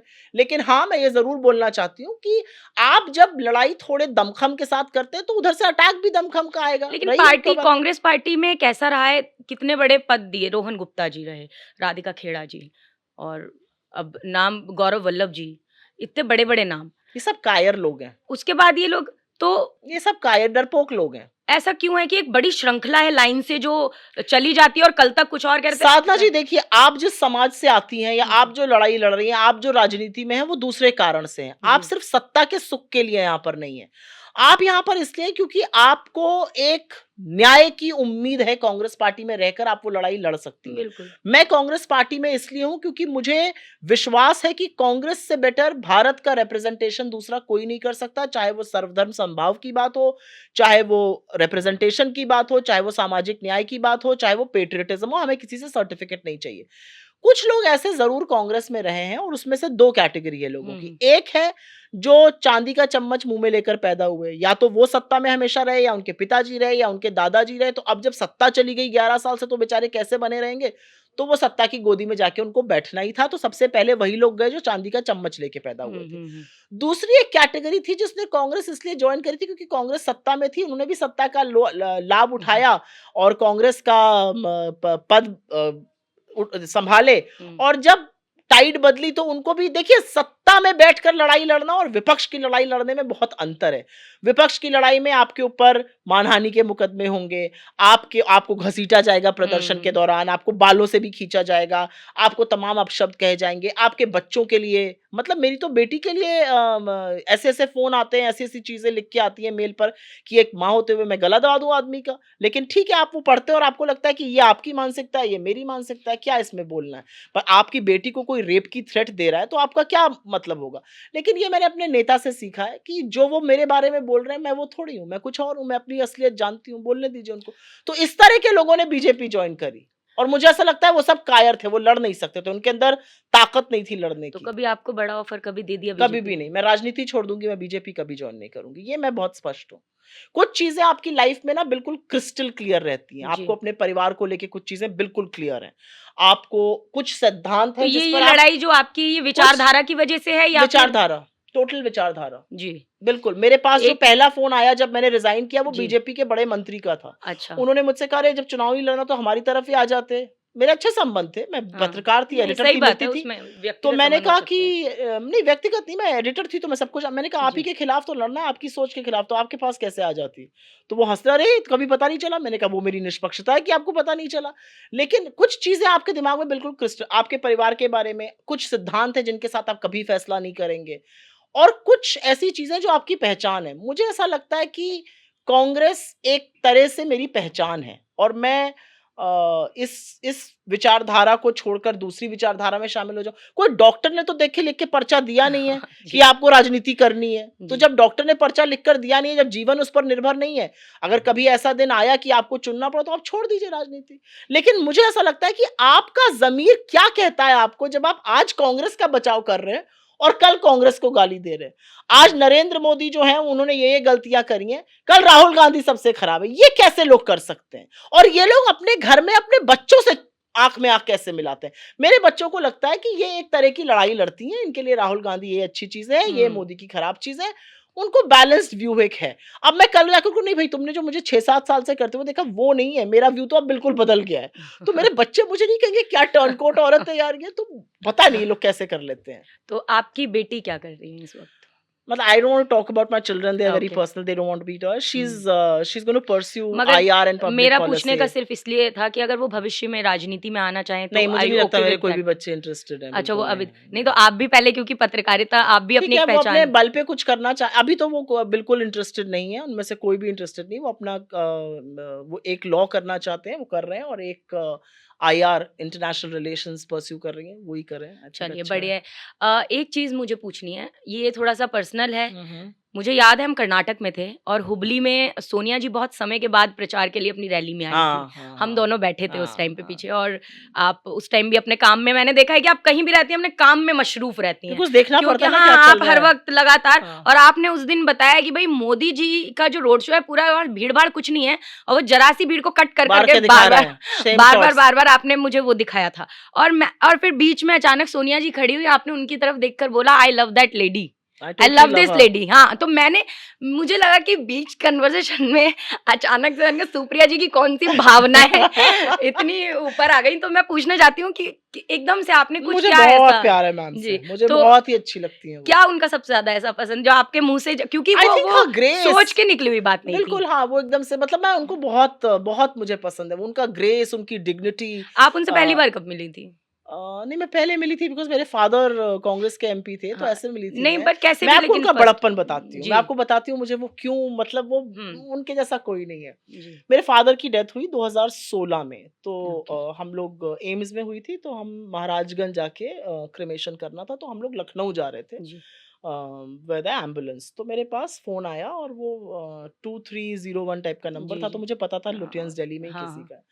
तो 10 जनपद से फ़ोन था, उन्होंने कहा मैम बात करेंगी, तो मैम आई, उन्होंने कहा क्या हो गया था? तो मैंने कहा ऐसा-ऐसा था, और हाँ, 8-10 दिन में ही ऐसे हुआ। जी। अरे! तो अभी कहाँ? तो मैंने बताया ठीक है, तो उन्होंने कहा अच्छा ठीक है। तो वो बात हुई, फिर राहुल जी का फ़ोन-वोन आया, ठीक है, सब कुछ था। फिर एक प्रेयर मीटिंग हुई, उसमें भी आए। लेकिन मैं आपको बताती हूँ क्या हुआ। दिसंबर में अक्टूबर में डेथ हुई थी, दिसंबर में पार्लियामेंट का सेशन था, और मेरे फादर ना हमेशा हँस के मज़ाक में वही बात बोलते थे, लेकिन वो बात मुझे याद है। मैं कहती थी, "क्या मिला आपको एमपी बन के?" तो उन्होंने कहा, "जब मैं मरूँगा ना, तो इस देश का सदन 2 मिनट चुप रहेगा।" ऐसे हँस के, वो हमेशा हँस जी। के ये बात कहते थे। तो ख़ैर जो भी है, तो मेरे पास दिसंबर में सदन शुरू हो रहा था, मेरे पास फ़ोन आया मैम के ऑफ़िस से, और उन्होंने कहा कि कल पहला वो है, और कल उनकी मॉर्निंग है, जो करते हैं आप ऑब्ज़र्व जी। साइलेंस, तो जी। आप आइएगा। मैं जर्नलिस्ट थी, मेरे पास पार्लियामेंट का पास तो था ही, मैं जाती थी। तो मैं जाकर, I did not make a hue and cry, मैं जाके विज़िटर्स गैलरी में बैठ गई, और मैंने देखा कि हाँ, भई पापा का नाम अनाउंस हुआ, 2-3 लोग और थे शायद, और सबने साइलेंस रखा। ये बात खत्म हो गई, मैं निकल आई। तब तक एकदम से आई थिंक सुष्मिता देव या कोई तो एक आया, और उन्होंने कहा कि मैम आपको ढूँढ रही हैं। हम्म। तो मैं जर्नलिस्ट थी, मैं सबको ही जानती थी। मैंने कहा अच्छा क्यों? मैं दौड़ते हुए गई, तो वो गेट नंबर 6 से निकलती थी पुराने सदन में, तो मैं हम्म। दौड़ते हुए वहाँ पे गई, तो ख़ैर वो वहाँ पे थी। तो उन्होंने कहा did you see we observed silence. तो मुझे ना वो इतनी टच करी बात, कि उनको ये ख़्याल था कि एज़ अ डॉटर, और थोड़ा-सा ये ट्रेजिक था कि मेरी मदर और ब्रदर की उनसे जस्ट पहले डेथ हुई थी। Oh. In a span of 3 years I had lost all of them. तो उनको ये ख़्याल भी उनके मन में आया, ये मुझे बहुत बड़प्पन लगता है, और उनके अंदर एक सेंस ऑफ ह्यूमर भी है। वो कई बार ऐसे बोलती थी, बड़े दिनों से आप मिले नहीं, कहाँ हो? सो आई रियली लाइक, और उनका जो डिग्निटी है, मतलब लोग उनके बारे में क्या-क्या बकवास नहीं करते हैं, और वो कितनी गरिमामय हैं। वो कभी उनको कभी किसी ने गुस्से में उनको किसी ने हम लोग टेम्पर लूज़ कर देते हैं, थोड़े अपशब्द भी बोल जाते हैं, कभी नहीं देखा। वो कहती है ठीक है, अब तो है जब तो। आप पहली बार मिली थी तो आप कितनी उम्र पहली की बार थी? तो ख़ैर मैं बहुत यंग थी, तो हाँ। मैंने उनको मिली थी, but as a Congress person मैं हाँ। आपको हाँ। बताती हूँ, अब जब मैं मिलती हूँ, तो मैं उनके सामने ना बस ये सोचती हूँ कि ये क्या चीज़ है, अच्छा ऐसा नहीं कि उनको पता नहीं है, वो अनभिज्ञ नहीं है कि उनके बारे में कोई क्या कह रहा है या क्या, उनको सब पता है, उनको सारी जानकारी है, और उसके बाद भी वो इतनी फ़ॉरगिविंग है। मैं आपको मतलब वो ऐसे-ऐसे लोग हैं जो उनके मुँह पर कुछ कहते हैं, how does it matter, it's okay. तो मुझे लगता है कि पता नहीं राहुल जी की शायद वो ट्रेनिंग उन्हीं से आती है या क्या है। बट आप ये देखिए कि उनकी पब्लिक लाइफ़ पर आज तक कोई उँगली उठाकर बोल सका है? मतलब लोग उनके बारे में जो भी कहें, एक 21 साल की लड़की अपना पूरा परिवार छोड़कर, अपना देश छोड़ के भारत आई। मतलब उनसे ज़्यादा भारतीय नारी मैंने कोई नहीं देखी। वो क्या-क्या कस्टम्स नहीं ऑब्ज़र्व करती हैं, क्या-क्या व्रत त्योहार वो जानती हैं। मैं पहली बार सोनिया जी से मिली थी 2003 में। जी, जी। मैं 9 साल की थी और मैं अपने पिताजी के साथ गई थी, हाँ, और मैडम ने मुझे 15 मिनट का अपॉइंटमेंट दिया था, क्योंकि मुझे कांग्रेस में मैं आध्यात्मिक प्रवचन आप भी बोलते करती थे रही, हाँ, और हाँ। मुझे कहा कि मैं सामाजिक अच्छा बोलती थी। तो उन्होंने कहा आपकी विचारधारा ना इस पार्टी से मिलती है। तो दिग्विजय सिंह जी ने विशेष तौर पे मुझे बहुत प्रोत्साहित किया कि आप आओ। हाँ, हाँ, उन्होंने कहा कोई और पार्टी नहीं है, आपके लिए यही है। तो हाँ। ऑस्कर फर्नांडिस जी मुझे बहुत प्यार करते थे जी, और जी, जी। उन्होंने मुझे मिलवाया। तो दिग्विजय सिंह जी, ऑस्कर फर्नांडिस जी के माध्यम से मिली, तो 15 मिनट का समय दिया था। लेकिन 15 मिनट में मुझसे कहा अच्छा कुछ बोल के बताओ साधना जी। आप साधना बेटा तुम बोलोगी क्या? तो मैंने बोलना शुरू किया। बच्ची थी तो मेरे पिताजी से मैं बहुत प्यार करती हूँ आज भी। मेरे पापा जब तक मुझे ये नहीं कहते थे बैठ जाओ, मैं नहीं बैठती थी क्योंकि मैं उन्हीं को फॉलो करती थी। तो आधा घंटा सुनती नहीं मैडम, तो पापा ने ही तंग होके कहा कि बेटा बैठ जाओ। तो मैडम ने बोला आपने क्यों रोका, अच्छा बोल रही थी। तो कह रहे आप यही सुनते रहोगे क्या, आपको पता करना था। तो उन्होंने कहा नहीं अच्छा बोलती हैं तो आप मेरी पार्टी में आ जाओ। मैंने बोला मैं आपकी पार्टी में आ जाऊं, मैंने कहा आपकी पार्टी में आ सकती हूँ। उन्होंने कहा क्यों नहीं आ सकती, हम तुम्हें नन्ही स्टार प्रचारक बनाएंगे। तो मैं पहली आई स्टार नो आई कैंपेनर नो 2004 में उनकी बन के गई। मैं आपको उनका एक बड़प्पन बताती हूँ। जी ये मैं बहुत ज्यादा इस बारे में बात नहीं करती हूँ, लेकिन आपको बताती हूँ। 2024 का चुनाव चल रहा था। एकदम से मेरे पास फोन आया मैम का कि can you come and see me hmm, message. तो मैंने कहा हाँ बिल्कुल। तो मैं गई, मैंने कहा पता जी नहीं। तो उन्होंने कहा सुप्रिया मैंने कुछ कैरिकेचर्स देखे हैं हम्म, मोदी जी के, and he is the prime minister, it doesn't look good. ओ तो मैंने, अब आप ये सोचिए कि सही मोदी जी बात। उनको क्या क्या कह रहे हैं और मैडम क्या कह रही है कि प्राइम मिनिस्टर है। मैंने कहा मैम कहाँ आपने देखे? तो उन्होंने बोला मैंने कहीं सोशल मीडिया। तो मैंने कहा मैम हमने तो किए नहीं है। तो मैंने बोला आप मुझे दिखाइए। तो कुछ कोई वॉलंटियर या किसी, पता नहीं, हम जानते भी नहीं थे, जी किसी जी ने किए होंगे। तो मैंने कहा मैम ये हमारे लोग तो है नहीं ना, नहीं हमारे हैंडल्स हैं, ये किसी थर्ड पार्टी ने किए हैं। तो उन्होंने कहा अच्छा अच्छा but you should be careful कि हाँ मतलब ऐसा। तो आप ये सोचिए कि आपके खिलाफ कोई जहर उगल रहा है और आपका बड़प्पन ये है कि वो जिस चेयर पर हैं उनकी रिस्पेक्ट होनी चाहिए, इस तरह का कुछ ना बने। ये तो एक बहुत बड़े दिल का व्यक्ति नहीं, कर तो मैंने सकता देखा है है। वो बाहर तक छोड़ने आती हैं। मैं तो बहुत हाँ, छोटी-सी हमेशा। थी, मतलब अब मैं तो बच्ची हूँ, मुझे मेरे लिए क्या मान-सम्मान और क्या अपमान। बिल्कुल, बिल्कुल। मुझे फिर भी छोड़ने आई थी उस टाइम पे। और मैंने देखा रायबरेली जब भी जाती हैं, जी वैसे तो हाँ। वो साड़ी हर वक़्त साड़ी ही पहनती हैं, और लेकिन वो अपने सर पे पल्लू ज़रूर रखती हैं। हाँ। मतलब ये मुझे लगता है भारतीय संस्कृति और सभ्यता से इतना जुड़ाव। उनसे ज़्यादा भारतीय संस्कृति और सभ्यता बीजेपी के एक नेता की पत्नी में बता दीजिए। मैं अच्छा, तो ये कहती हूँ अभी अभी बार-बार। एक बीच में बात चल रही थी नेता की पत्नी से रिलेटेड कि भाई तो मैं नहीं कमेंट करती हूँ महिलाओं पे, क्या हाँ, कमेंट करना है? अब उनका पहनना-ओढ़ना उनके ऊपर। तो लगातार कांग्रेस पर जब वो लोग कमेंट करते हैं तो एक चीज़ मैं ज़रूर कहूँगी, क्योंकि हम देखिए बीजेपी नहीं बन सकते उनका नहीं, विरोध बिल्कुल करते ठीक हुए। बात है, लेकिन एक बात ज़रूर सामने आती है। देखिए, हम एक चीज़ होता है कि अन्याय करने वाला तो गलत है ही, लेकिन अन्याय झेलने वाला भी एक हद तक आप ज़ुल्म नहीं सह मैंने ये सकते। चेंज किया थोड़ा सोशल मीडिया जी, में। पहले सोशल मीडिया में कुछ भी कोई बोल के निकल जाता था, तो कांग्रेस को ये विश्वास था कि सच तो सामने आ ही जाता है, क्या बिल्कुल। फ़र्क पड़ता है? लेकिन सच, झूठ 100 बार बोला हुआ सच बन जाता है, ये मेरा मानना है। तो इसलिए मैंने ये चेंज किया कि मैंने हर झूठ का प्रतिकार करना शुरू जी, किया। झूठ बोलोगे तो सच सुनने की क्षमता रखो, अगर झूठ बोलोगे तो तुम्हारा पर्दाफ़ाश किया जाएगा। ये मैंने चेंज किया और मैं आपकी इस बात से सहमत हूँ कि सामने वाला आपके ऊपर अन्याय करे और आप अन्याय सहें, ये गलत है। आप अन्याय मत सहिए, लेकिन अन्याय को ना सहने के और भी बड़े तरीके होते हैं। हम अन्याय की खिलाफत, जो अन्याय कर रहा है वो बन के नहीं कर सकते अभी हैं। एक डिबेट हो रही थी, जो अपने आप को चैनल सबसे तेज़ कहता है, सबसे बड़ी डिबेट करते हैं वो लोग, हल्ला भी बोल देते हैं। अब आप हल्ला बोल रहे हैं तो ठीक है, लेकिन एक मर्यादा है टेलीविज़न की, आप तो खुद पत्रकार रही हैं। आप ने देखा है नहीं, एक वो मर्यादा तब याद आती है जब विपक्ष बोलने लगता है। हाँ। सत्ता पक्ष कुछ भी कहे, मर्यादा याद नहीं उस आएगी। डिबेट को मैं ऐसे ही मैं बैठकर, मतलब हम लोग डिबेट, क्योंकि हम करते हैं डिबेट्स तो देखते भी हैं।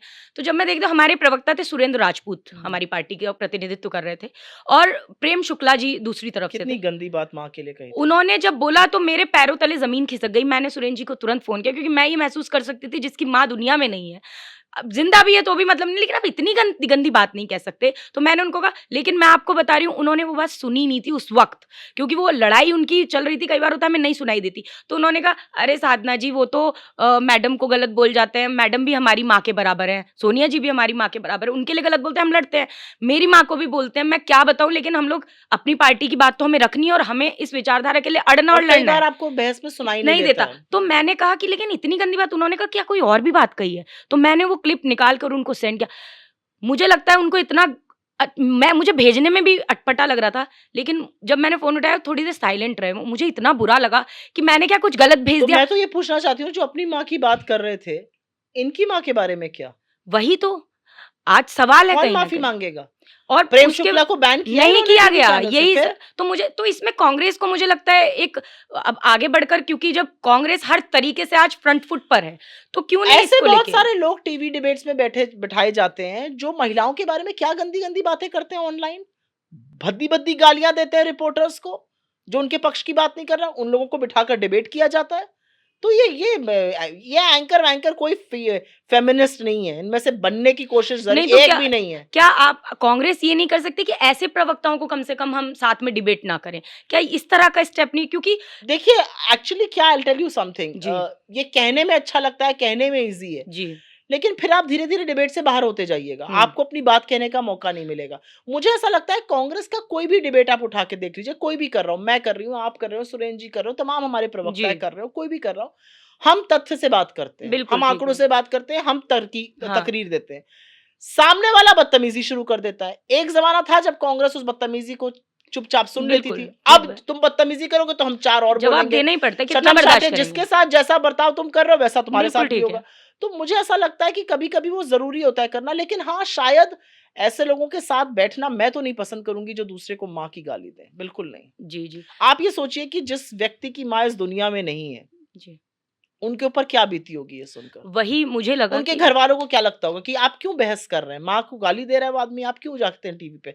लेकिन एक आपका जज़्बा है कांग्रेस के प्रति, आपका एक जज़्बा है सही बात कहने के लिए, तो आप बहस करते हैं। अच्छा, ये जो आज मुखर होके पार्टी कांग्रेस में अब बहुत मुखरता आई है, चाहे वो सोशल मीडिया पर हो। बिल्कुल, मुझे लगता है आपके आने के बाद ये बात मैंने आपसे उस दिन भी कही थी कि जब से आपने सोशल मीडिया हैंडल किया है, मैं एक बहुत सिंपल आप धूम मचा रखी है आपने, क्योंकि आप सही बात को पकड़ कर जो सही आप उसको ज़बरदस्ती का खींचती नहीं है। जो बात है आप उसी तरीके से रखती हैं, जो जनता से छिपी हुई है आप उसको भी उजागर बिल्कुल, कई बार बिल्कुल। करती हैं, और जो बातें शायद क्योंकि आप सोशल मीडिया हेड हैं, आप नहीं चाहती कि किसी और से आप खुद भी वीडियो बनाकर उसको सामने बिल्कुल, से उस पर जवाब देती हैं, तो आपने अपनी बात बिल्कुल क्लियर रखी है। तो आप भी मुझे लगता है कांग्रेस आज बहुत मुखर है पहले की तुलना में। हम टीवी डिबेट्स पर भी हमारे प्रवक्ता और मुखर होकर जी हाँ, बोलते ही हैं। जी हाँ। मैंने जीतू पटवारी जी का एक इंसिडेंट बताया, मध्य प्रदेश में हम देख रहे हैं एक बदलाव आ रहा है धीरे-धीरे। बिल्कुल, उत्तर प्रदेश की जब हम बात करते हैं, देश का सबसे बड़ा सूबा उत्तर प्रदेश, डबल इंजन इनकी सरकार चल रही है। बहुत डींगे हाँकी जाती हैं सरकार के द्वारा, दलितों के बारे में, पिछड़ों के बारे में, आदिवासियों के बारे में, इसके बारे में, महिलाओं के बारे में और बड़ी बातें की जाती हैं। लेकिन पुलिस जो है, पुलिस हिरासत के अंदर लगातार मैं एक निधौली कला जगह है उत्तर प्रदेश एटा में, वहाँ बीजेपी के ही विधायक हैं अधिकतर सब जगहों पर, वहाँ भी बीजेपी के विधायक हैं। भई सांसद भी बीजेपी से ही हैं और मंत्री सरकार भी केंद्र की इनकी है, बिल्कुल। डबल इंजन इनका चल रहा है। लेकिन उसके बाद पुलिस हिरासत में एक नाबालिग बच्चा सत्यवीर सिंह लोधी, उसको घर से उठाया जाता है। पुलिस कहती है क्यों, पुलिस से परिवार वाले पूछते हैं भाई क्यों उठाया? परिवार बिल्कुल किसानी खेती कर रहा है। अब किसानी खेती का उस समय चल रहा था जब ये घटना हुई। तो उनसे पुलिस वालों ने कहा जी पूछताछ के लिए ले जा रहे हैं हम, शाम तक छोड़ देंगे। जब पुलिस वालों से बातचीत की तो उन्होंने कहा अभी नहीं छोड़ेंगे, 50,000 रुपए लेकर आओ। ऐसा परिवार का आरोप है। 50,000 रुपए ब्याज पर उठा के उस परिवार ने दिए। 50,000 भी ले लिए और सुबह 5 बजे उसकी लाश रोड पर फेंक कर चले गए। 16 साल का बच्चा। आप सोचिए कि इतनी विभत्स घटनाएँ, मतलब मैं वहाँ गई हूँ, मैं मेरा मतलब रूह काँप जाती है, आप सोचिए उस परिवार रो रहा परिवार है। पर क्या बीती होगी, वही जिसका मैं 16 साल का बच्चा चला चला गया है। गया, एक शक के आधार पे या बस आपकी साजिश के आधार पर। आपने और पर ये अकेला वाकया नहीं है, न ऐसे और तमाम इसके बगल में मैं आपको बता रही हूँ, हरदोई के अंदर पुलिस कस्टडी में हुई मौतों में उत्तर प्रदेश नंबर 1 है। 31 ये अगस्त जो आज़ादी का अगस्त माह, लोगों के नाखून खींचे जा रहे हैं आप कि ये ये क्या किस है? मतलब आज़ादी के अगस्त माह कहा जाता है, भई क्रांति का माह है ये आज़ादी का अगस्त माह। इसमें 2 अगस्त, फिर 18 अगस्त, फिर 25 अगस्त और 31 अगस्त, ये 3-4 तारीखें ऐसी हैं जिसमें घटनाएँ हुई। पुलिस हिरासत में, अब जिसको हम रक्षक समझ रहे हैं, अगर वही भक्षक है, तो आखिर क्या? और कहीं न कहीं मुझे लगता है आपको और बात होगी कि बुलडोजर बाबा हैं, बात होगी कि बाबा के राज में या तो उत्तर प्रदेश छोड़ दो या ऊपर चले जाओ, बात ऐसी होगी। और उस पूरा अपराधी कानून बना हुआ है, पूरी तरह से अपराध हो रहा है, महिलाओं के खिलाफ हो रहा है।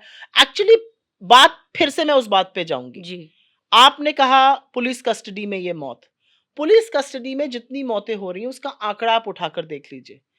ज्यादातर दलित, ज्यादातर पिछड़े, ज्यादातर अल्पसंख्यक। ऐसा क्यों है? लेकिन कांग्रेस की तरफ से वहाँ इतना दबाव तो कम से कम विपक्ष का होता ही है, और आज की डेट में जो कांग्रेस है, वहाँ क्यों इतना कोई दबाव नहीं बनाया गया? क्योंकि मेरे खुद डायरेक्ट मैं बात भी कर रही थी, वहाँ परिवार चीख रहा है, बोला 1 रुपए की सरकारी मदद नहीं मिली। और जितने केसेस मैंने आपको गिनाए, ये सत्यवीर सिंह का केस है, इसके बाद हरदोई में हुआ रवि राजपूत का केस, उसके बाद एक और जगह है वहाँ पर एक तो सरपंच को जिला बदर किया गया, तो सरपंच है वो, सम्मानित होता है सरपंच। चुना हुआ उसको होता है। हाँ, उसको जिला बदर की पट्टी लगाकर और उससे सरपंच को गाँव-गाँव घुमाया गया पूरे गाँव में। मैंने कहा भाई अमित शाह जी भी तड़ीपार हुए थे, तड़ीपार किसी ने थे। उनका जुलूस निकाला वो देखा।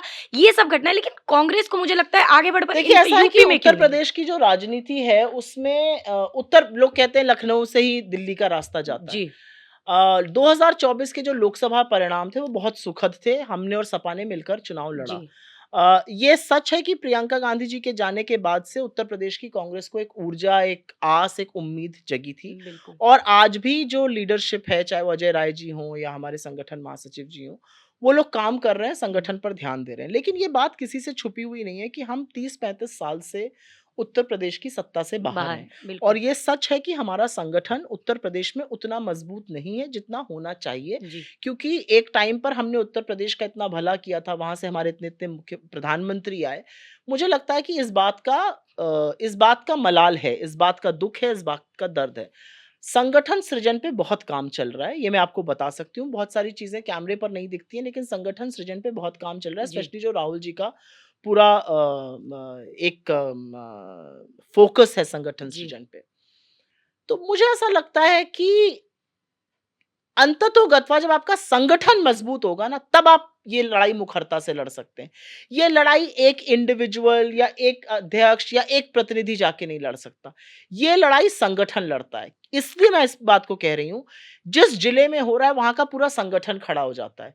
दूसरे जिले में हो रहा है वहाँ पर संगठन खड़ा हो जाता है। जब हम एक व्यक्ति पर डिपेंडेंट है कि हमारा एक नेता ही हर जगह जाएगा, वो लड़ाई लड़ी नहीं जा सकती है। तो मैं उम्मीद करती हूँ कि हमारा जो संगठन सृजन है, वो इस मुकाम पर पहुँचे कि उत्तर प्रदेश में देखिए, कांग्रेस का उत्तर प्रदेश में मजबूत होना बहुत ज़रूरी है। जी। 1/6 आबादी हिंदुस्तान की उत्तर प्रदेश में रहती है, हुँ। 27-28 करोड़ लोग हैं और उसमें कांग्रेस का कमज़ोर रहना इस देश के लोकतंत्र के लिए अच्छा नहीं है। जो मुद्दे आपने कहे उसके लिए भी अच्छा नहीं। तो मुझे लगता है कांग्रेस की मजबूती बहुत ज़रूरी है। और टिकट वितरण की जब बात आती है, तो मुझे लगता है एक कोई भी पार्टी हुँ। ये जातिवाद की बात नहीं मानी जाती, एक जातीय समीकरण ज़रूर देखते हैं। जिस भी हुँ। क्षेत्र में हम जाते हैं, वहाँ काम के आधार पे तो देखते हैं, लेकिन जातीय समीकरण देख के भी हम उसी व्यक्ति को टिकट देते हैं, जो कि सक्षम है, योग्य है, उसको चुनाव लड़ाने का हम कोशिश करते हैं। ऐसा क्यों? दलित, पिछड़ों की और आदिवासियों की जो भागीदारी है, लगातार जो विगत हमने देखी, खास तौर पे अगर मध्य प्रदेश की बात करें पर अब वो लो बदलने वाला है हाँ, लेकिन। ले वही मैं आपने जो पूछना कहा चाह कि रही हूँ। समीकरण देखकर, हाँ, वो इसलिए बदलने वाला, अब जैसे राहुल जी ने ये जो पूरा प्रोग्राम शुरू किया संगठन सृजन का, डीसीसीज़ पर फोकस, हाँ। डिस्ट्रिक्ट कांग्रेस कमिटीज़ पे, उनका से होगा कि किसको टिकट दिया जाए। अब ये जो बड़े-बड़े नेता पैराशूट करके हुँ। चुनाव के जस्ट पहले आकर क्षेत्र सँभालने लगते हैं और फिर जो वहाँ के बेचारे जो कार्यकर्ता हैं 10-10, उधर, 20-20 साल से वो नहीं काम होगा। कर रहे हैं हाँ, वो वो नहीं, लोग अब वो नहीं हो पाएगा। जो राहुल जी की पहल है, मुझे लगता है कि वो संगठन को नीचे से मजबूत तो मतलब करेगी। कांग्रेस पार्टी जो आगामी जो चुनाव है, चाहे वो लोकसभा हो या उसमें विधानसभा नीचे के कार्यकर्ता का भी मत उतना ही और इम्पोर्टेंट उसमें होगा जितना ओबीसी, ऊपर के एससी, का। एसटी की भागीदारी उतनी बिल्कुल होगी, बिल्कुल होगी। आप ये देखिए ना, जो हमारे टिकट वितरण हुए, चाहे कर्नाटका में, चाहे तेलंगाना में, हमने वो समीकरण देखा, हमने वो समीकरण बनाए रखा कि कितने परसेंट ओबीसी, कितने परसेंट दलित, कितने परसेंट आदिवासी, वो देखकर हमने टिकट दिए। तो सिर्फ समीकरण वहाँ का लोकल अब नहीं चलेगा। मुझे लगता है वो बदलाव का एक संकेत ये है। सवाल जो मैं पूछने जा रही हूँ, ये एज़ अ पार्टी प्रवक्ता और श्योर, उस श्योर। हिसाब से नहीं, ये भारतीय ओबीसी महासभा की जो बैठक हुई, उसमें निकल कर आया जी। कि ओबीसी समुदाय मध्य प्रदेश में भी है, उत्तर प्रदेश में भी, हर जगह है। ओबीसी में भी बहुत सारे जो जातियाँ हैं, उपजातियाँ हैं, ऑफ आती हैं। कोर्स। तो एक लोधी समाज, जिससे मैं भी आती हूँ। जो लोधी समाज है, वो करोड़ों की संख्या में है मध्य प्रदेश में। अब लोधी समाज से जब आपने जिलाध्यक्ष बनाए, पूरे मध्य प्रदेश में एक भी जिलाध्यक्ष नहीं बनाया गया, क्योंकि मैं तो नेता बन के जा रही हूँ, तो मुझसे तो प्रश्न पूछे गए हुँ। कि भई ऐसा क्यों? तो इस पर क्यों, कि ऐसा क्यों है कि किसी को ऐसा लगता है, लोगों को फिर, कि बात राहुल गांधी जी बिल्कुल कर रहे हैं और मुखर होकर कर रहे हैं। तो क्या नीचे तक कन्वे नहीं हो पा नहीं, रही ये क्या बात बातें? जो आपकी है, मैं ये ऊपर तक पहुँचाऊँगी, अगर बिल्कुल। ऐसा है, मैं बिल्कुल ऊपर तक पहुँचाऊँगी। क्योंकि जो सारा समीकरण था, जो सारा कवायद ही की गई, वो इसलिए की गई कि रिप्रेज़ेंटेशन हो, हर वर्ग को, हर जाति को रिप्रेज़ेंटेशन मिले। अगर ऐसा है कि इतनी बड़ी आबादी और नहीं, तो मैं बिल्कुल ये बात ऊपर तक जी, पहुँचाऊँगी, ये मैं उन लोगों फीडबैक की, दूँगी, हाँ, बिल्कुल उनकी दूँगी। उनकी थी ये नहीं, मैं कि बिल्कुल दूँगी फीडबैक। तो बिल्कुल। तो अब बिहार का चुनाव आ रहा है, हुँ। एसआईआर और मुझे लगता है मोदी जी के चेहरे का रंग उड़ते हुए भी हमने देखा है, उनके एक्सप्रेशन चेंज होते हुए भी हमने देखे हैं। तो एसआईआर को कैसे ले रही हैं? अब इसका क्या प्रभाव रहेगा आगे? क्योंकि देखिए, चुनाव आयोग जितनी ज़िद पर अड़ा हुआ है, चाहे वो कोर्ट से उनका वार्तालाप हो या आम लोगों तक उनकी पहुँच हो, तो मुझे लगता है कि एक तरीके से मैनिपुलेट करने की कोशिश करते हैं, बात को जलेबी की तरह घुमाना और वापस वहीं लेकर आना। तो कांग्रेस ऐसे में, जो आप चाह रहे हैं कि भई हम वोट चोरी पकड़ लें, कि वोट चोर गद्दी छोड़, तो वोट चोरों से गद्दी छुड़वा पाएँगे आप? देखिए, 2 चीज़ें हैं। ये मुहिम राहुल जी ने क्यों उठाई है? ये उनका काम है क्या? ये उनका काम तो है नहीं, नहीं ये है। तो जो संस्थाएँ हैं उनका काम है। एक कॉन्स्टिट्यूशनल संस्था है जिसका निष्पक्ष और स्वतंत्र चुनाव कराना काम है। लेकिन वही संस्था लोगों के नाम डिलीशन में, आज जो राहुल गांधी जी की बड़ी प्रेस कॉन्फ्रेंस हुई अलान से, उसमें पता चल रहा है कैसे ज्ञानेश कुमार तो वोट चोरों को बचा रहे हैं, कैसे सॉफ्टवेयर से नाम डिलीट हो रहे हैं। जो उन्होंने 7 अगस्त को करी थी उसमें पता चला था कैसे नाम ऐड किए जा रहे थे, कैसे एक व्यक्ति के हर राज्य में ही वोट थे, तमाम चीज़ें थी। तो मुझे ऐसा लगता है उन्होंने ये मुहिम इसलिए शुरू करी जबकि इनका वो काम नहीं है, काम संस्था का है। क्योंकि कहीं पर आपको देश की जनता को भी जागरूक करना है, देश की जनता के सामने सच लाना ज़रूरी कि ये हो रहा है। ये जो बार-बार बीजेपी चुनाव जीत रही है, अपने दम पर नहीं जीत रही है। नैरेटिव जो बना रही है कि हम चुनाव जीत रहे हैं, अपने दम पर नहीं जीत रहे हैं, ये वोट चोरी से जीत रहे हैं। तो इससे लोग सजग होंगे। देखिए, लोकतंत्र को कोई नेता नहीं बचा सकता है। लोकतंत्र को तो लोक को ही बचाना पड़ेगा। जनता ही खड़ी होगी तब लोकतंत्र बचेगा। नेता क्या करता है? नेता जनता को जागरूक करता है, नेता जनता का प्रतिनिधित्व करता है, वो काम राहुल जी कर रहे हैं। बिहार का चुनाव में एसआईआर एक बहुत बड़ा मुद्दा है क्योंकि इतनी बड़ी साजिश के तहत इलेक्शन कमीशन ने 65 लाख लोगों के नाम काट दिए और रीजन बताने से मना कर दिया, और फिर ना कर के जब सुप्रीम कोर्ट ने कहा कि आपको हुँ, रीजन भी बताना पड़ेगा, जी। सार्वजनिक भी करें, अब कर रहे हैं। सुप्रीम कोर्ट के सामने उन्होंने कहा हम आधार नहीं मानेंगे, अब आधार भी आधार मान मानना रहे पड़ हैं। रहा है। हुँ, देखिए, बिहार में वोट चोरी एक मुद्दा है, बिहार क्रांति की भूमि है, लेकिन बिहार में मुद्दे बेरोजगारी, आर्थिक असमानता, पलायन, महंगाई, भ्रष्टाचार, भर-भर के ये भी मुद्दे हैं। 20 साल से एक व्यक्ति मुख्यमंत्री है। अब वो कह रहा है अब मैं आऊँगा तो ये कर दूँगा, तो 20 साल में क्यों नहीं किया? किस चीज़ का इंतज़ार करते? कौन से मुहूर्त का? तो बिहार का जो युवा है, जिसको पलायन करना पड़ रहा है, जिसको जाके 10 जगह सुनना पड़ता है कि काहे अपना प्रदेश छोड़ के यहाँ आ गए हो? किसी को अच्छा लगता है अपना प्रदेश छोड़ के जाना? वो अब इस समय बदलाव का मन बना चुका है। मुझे पूरा विश्वास है कि राहुल गांधी जी ने वोटर अधिकार यात्रा से एक जन सैलाब को जगा दिया है। अब मुद्दों के भरोसे हम ये चुनाव लड़ेंगे और इस चुनाव को जीता जाएगा। तो ये और एसआईआर इसको सुनकर और सोचकर मोदी जी और उनकी जो पूरी कबाल है वो परेशान है। तो तेजस्वी यादव जी को लोग बहुत पसंद भी कर रहे हैं वोटर अधिकार यात्रा में, हमने देखा राहुल जी के साथ साथ बिल्कुल, में बिल्कुल बिल्कुल। थे वो। मुख्यमंत्री का चेहरा मानती हैं आप उनको? देखिए, मैं बिहार की वोटर नहीं हूँ सबसे पहले तो। ठीक है। मैं कांग्रेस की जनरल सेक्रेटरी इंचार्ज नहीं हूँ हुँ, बिहार की, तो मुझे लगता है मेरे लिए वो सवाल का जवाब देना बेईमानी रहेगा। लेकिन as a student of politics, as a प्रवक्ता मैं ये कह सकती हूँ कि कांग्रेस तो हमेशा ही विधानमंडल दल नेता चुनता है। चुनाव होने दीजिए, तेजस्वी जी बिल्कुल पॉपुलर हैं और डिप्टी चीफ मिनिस्टर रह चुके हैं। तो मुझे ऐसा लगता है कि ये सवाल बेईमानी है। हम मिलकर अच्छा, चुनाव देश लड़ की रहे हैं। वोटर तो हैं, तो राहुल गांधी जी को प्रधानमंत्री। बिल्कुल 110% और वो बनेंगे प्रधानमंत्री। और मुझे ऐसा लगता है राहुल गांधी जी को के इस देश को राहुल गांधी जैसे प्रधानमंत्री की ज़रूरत है। कभी जो संसद सिर्फ जो सिर्फ बातें ना करे, जो असल में ही वॉक्स द टॉक। कभी अंबेडकर जी का मज़ाक बन जाता है, संसद में उनका मज़ाक उड़ाया जाता है, मूर्तियाँ भी तोड़ी जाती हैं। एक ऐसा वर्ग, एक अंबेडकर जी का नाम जिन्होंने संविधान से जिनका नाम जुड़ा रहा, और बीजेपी पर बार-बार ये लांछन कांग्रेस लगाती रही कि भई ये संविधान बदलना चाहते थे, क्योंकि इन्होंने 400 पार का नारा दिया ही इसलिए था कि अगर हम 400 पार कर लेंगे तो संविधान बदल कहते थे देंगे। खुलकर, खुल के उनके लोग कहते थे 400 सीट दे दो हम संविधान बदल देंगे। तो एक चीज़ मैं पूछना चाहती हूँ कि अंबेडकर जी को लेकर और संविधान को लेके कांग्रेस का स्टैंड क्या है? क्योंकि देखिए राहुल जी के हाथ में हर वक़्त हमने संविधान देखा है। तो उस हाथ में ही रखना संविधान, या अपने कार्यशैली में दलितों के लेके, अंबेडकर जी को लेकर, पिछड़ों को लेकर, और मैं आपने आपको मायावती मैं जी का नाम लिया था। जी हाँ। तो क्या अब चंद्रशेखर जी भी हैं जो, क्या अब दलितों का, आपको क्या लगता है दलितों का चेहरा अब कौन बनकर आ रहा है? मैं आपको इस बात के 2 जवाब दूँगी। एक जी। मैं हिस्टोरिकल दूँगी और एक मैं प्रेज़ेंट जी, दूँगी। जी। आपने बाबा साहब की बात करी और जी। ये इस देश ही क्या, इस विश्व का जो बेस्ट संविधान है वो बाबा साहब उसके निर्माता हैं हुँ। और मुझे लगता है पूरा राष्ट्र इसके लिए उनका कृतज्ञ है। लेकिन बाबा साहब के बारे में बीजेपी किस मुँह से बात करती है? जिस बाबा साहब के संविधान की प्रतियाँ जलाईं, जिस बाबा साहब के पुतले फूँके, जिस बाबा साहब को गोलवलकर से लेकर श्यामा प्रसाद मुखर्जी से लेकर सावरकर तक ने तमाम अपशब्द कहे, वो सबको पता है, पहली बात। दूसरी बात, बाबा साहब अम्बेडकर जो सीट थी बंगाल के पास से, वो पाकिस्तान में चली गई थी जी। और बीपी मंडल सॉरी डी मंडल जो थे वो वहाँ के पहले हुँ। लॉ मिनिस्टर बने।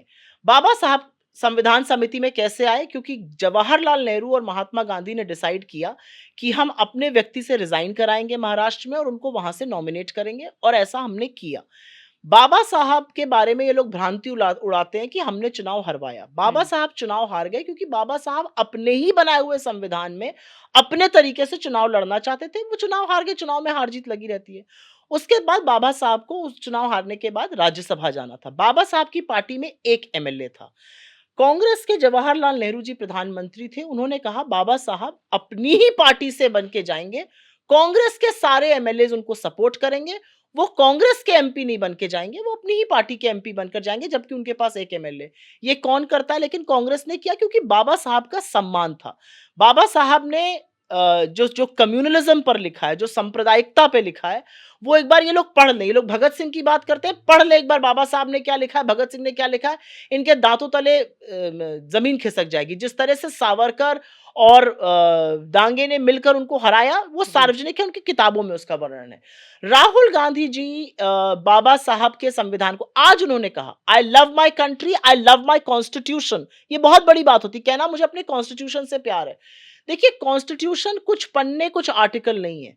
कॉन्स्टिट्यूशन ये देश कैसे चलेगा, इस देश के संविधान ने, बाबा साहब के संविधान ने इस देश के सबसे अमीर और सबसे गरीब आदमी को एक वोट दिया, इस देश के प्रधानमंत्री को, दिहाड़ी मजदूर को एक वोट दिया, इस देश में महिला, दलित, अगड़े, पिछड़े, आदिवासी, अल्पसंख्यक, गांव, शहर, कहीं के भी हों, आप लॉ में एक बराबर हैं इस देश के बिल्कुल कानून सही का। बात है। ये तो अद्भुत संविधान बाबा साहब ने दिया है। और मुझे लगता है राहुल जी जो आज लड़ाई लड़ रहे हैं, वो इसी संविधान के बदौलत लड़ रहे हैं। वो इसी संविधान को धुरी बनाकर लड़ रहे हैं। वो इस संविधान की रक्षा के लिए लड़ रहे हैं। क्योंकि जो सामने वाली ताकत है, वो तो कहते हैं कि मनुस्मृति लागू होनी चाहिए थी। आज भी कहते हैं वो मनुस्मृति लागू होनी चाहिए थी। वो आज भी कहते हैं कि संविधान में त्रुटियां हैं, हम संविधान बदल देंगे, 400 हमें वोट दे दीजिए। अब वो तो क्योंकि जनता जाग गई, 400 तो छोड़िए, 272 नहीं हुआ, 240 पर समेट दिया गया, तो संविधान को सिर माथे लगा रहे। नहीं, ये तो संविधान बदलने वाले लोग थे। आप जब पार्लियामेंट में नेता विपक्ष का माइक काटते हैं, जब विपक्षी सांसदों के बजाय स्पीकर को दिखाते हैं, जी। जब आप ऑर्डिनेंस के थ्रू वॉइस वोट से बिल पास कराते हैं, आप तो हाँ। संविधान की धज्जियां उड़ा रहे हैं। संविधान तो ये नहीं कहता। संविधान तो कहता है चीजें जो है वो डिबेट होनी चाहिए पार्लियामेंट में। जहां पर मनमुटाव है, जहां पर मतभेद है, वो जेपीसी जाना चाहिए। आप क्यों नहीं भेजते हैं? आप क्यों नहीं स्टैंडिंग कमेटी भेजते हैं? 72% बिल स्टैंडिंग कमेटी जाने कम हो गए। क्यों कम हो गए? क्योंकि आपको वो गैर संवैधानिक बिल एक तरह से पास कराने हैं, और हर बार किसी को कमतर दिखाकर। सीधी सी बात है ये। क्योंकि आपने कहा कि देखिए बीजेपी संविधान को मानती ही नहीं रही, ये तो उनका हिस्ट्री रही है शुरू बिल्कुल। से। और मैं आपको एक बात साधना जी, मैं जी। छोटी सी ये कहना जी, जी। चाहती हूँ। बीजेपी की शायद 17 या 18 राज्यों में सरकारें हैं। हुँ।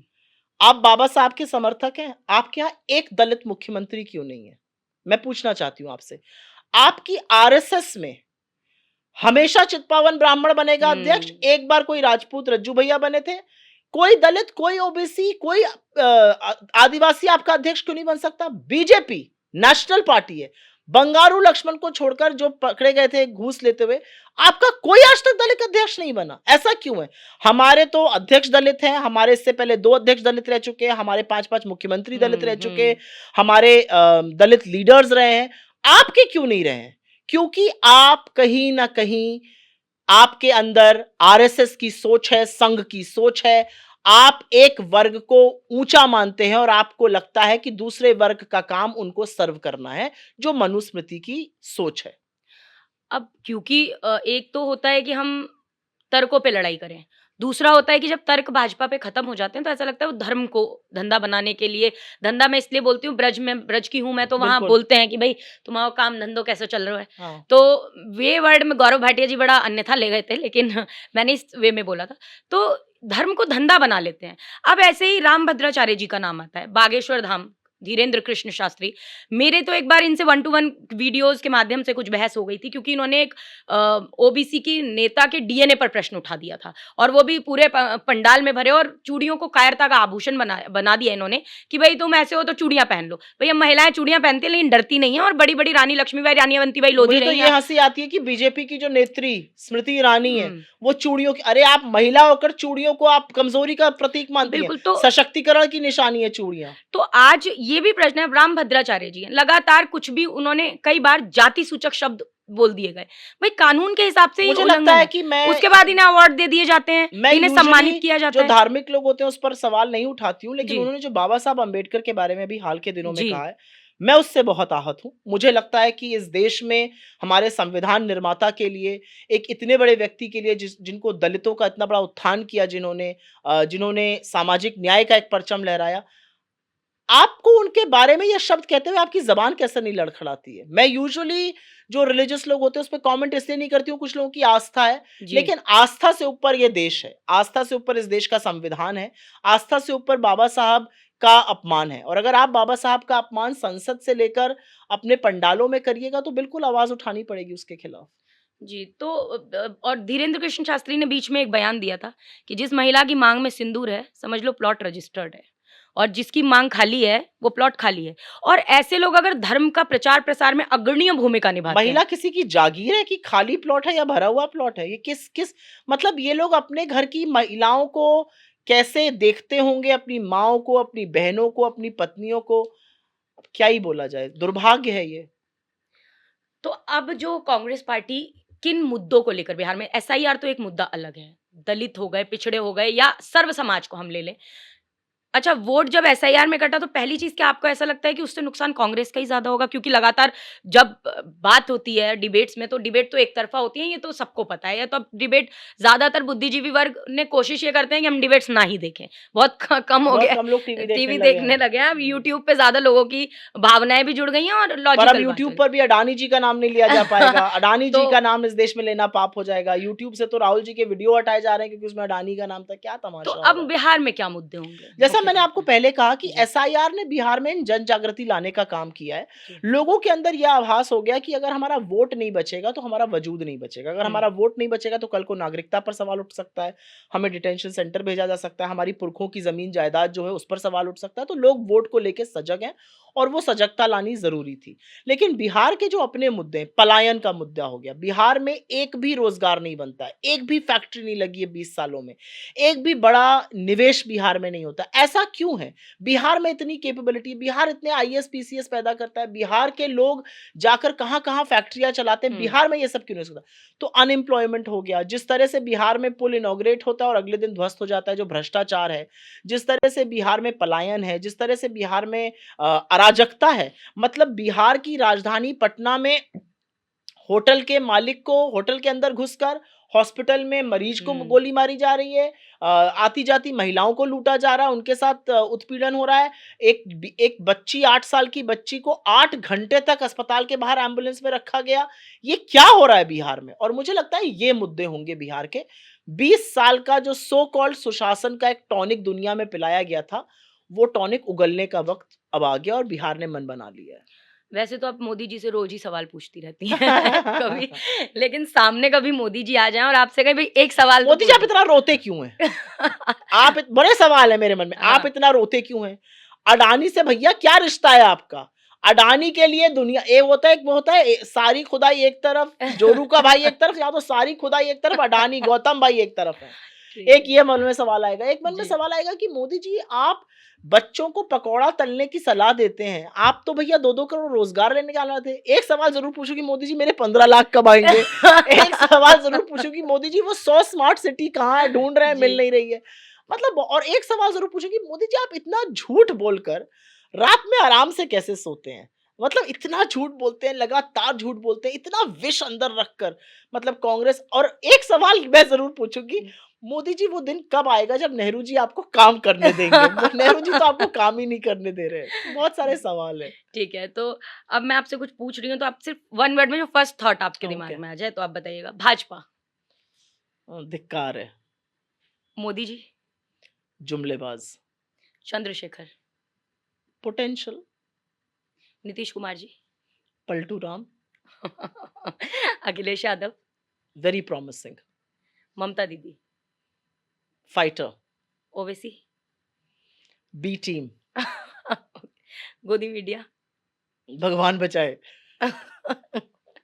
बिक चुके हैं। बहुत सारी चीज़ें कह सकते हैं, बिके हुए, आम आदमी दरबारी, पार्टी। चरण चुंबक, हाँ, आपका फ़ेवरेट मेरा वर्ड है। Favourite word. हाँ। Okay, Aam Aadmi Party, they don't know where they stand. They are in India गठबंधन और नहीं, वो कहते हैं वो नहीं है, वो उनको खुद पता नहीं है वो क्या तो है। अभी जो चुनाव उपराष्ट्रपति में हाँ, वोटिंग तो उसमें वो थे, विपक्ष के नाते थे, इंडिया गठबंधन के नाते नहीं थे। अच्छा वो वो वो मोदी जी के समर्थक हैं अंदर-अंदर। अच्छा हुँ, जगदीप धनखड़ जी पता नहीं कहाँ हैं, अभी अवतरित हुए थे। Amit Shah Um, I want to use a word, but I won't. I think I'm using a slightly different word for okay it. Forcible, Amit Shah ji, फेकू, ऐसे ही मतलब वो बड़ी-बड़ी बातें करने वाले को क्या कहते हैं? हाँ बकबकिया, बड़ी-बड़ी जो बातें हाँ करते हैं, आई डोंट नो क्या कहते हैं। महाराजगंज में क्या कहते हैं उन्हें बकबकिया इसीलिए मैंने बोला हाँ, ओके बकबकिया। अच्छा ये सुई पटक सन्नाटा क्या है भाई पिन ड्रॉप साइलेंस। ये आप जब शब्द एक मेरे 2 शब्द हैं। सारा मीडिया कहता है आप इसको पेटेंट करा लीजिए। एक चरण चुंबक और एक सुई सुई टपक पटक सन्नाटा। सन्नाटा हाँ हाँ। ये आपने मैं क्योंकि सुई बहुत पटक सन्नाटा कहती थी, फिर मुझे मृणाल पांडे जी जो हिंदी की बड़ी विशेषज्ञ हैं, शिवानी जी की बेटी, अच्छा उन्होंने एक दिन कहा कि तुम सुई पटक गलत कहती हो, सुई टपक होना चाहिए। अच्छा तो मैंने हाँ मैंने देखा कहा आपने चेंज हाँ, किया हाँ, भी तो है सुई उसको टपक इस अच्छा पिन तो ड्रॉप का मतलब होता है टपक। टपक अच्छा हाँ, उसका पटक हिंदी किसकी आप अनुवाद किसी चीज को पटकते हैं। हाँ, ओके ओके ओके तो एक चरण चुंबक और सुई सुई टपक सन्नाटा। अच्छा सुई टपक ओके मेरे मुंह में भी पटक रहता है आई विल चेंज दैट हाँ। Okay Priyanka Gandhi ji Oh, my leader. She's such a wonderful woman. Sonia Gandhi ji I love her.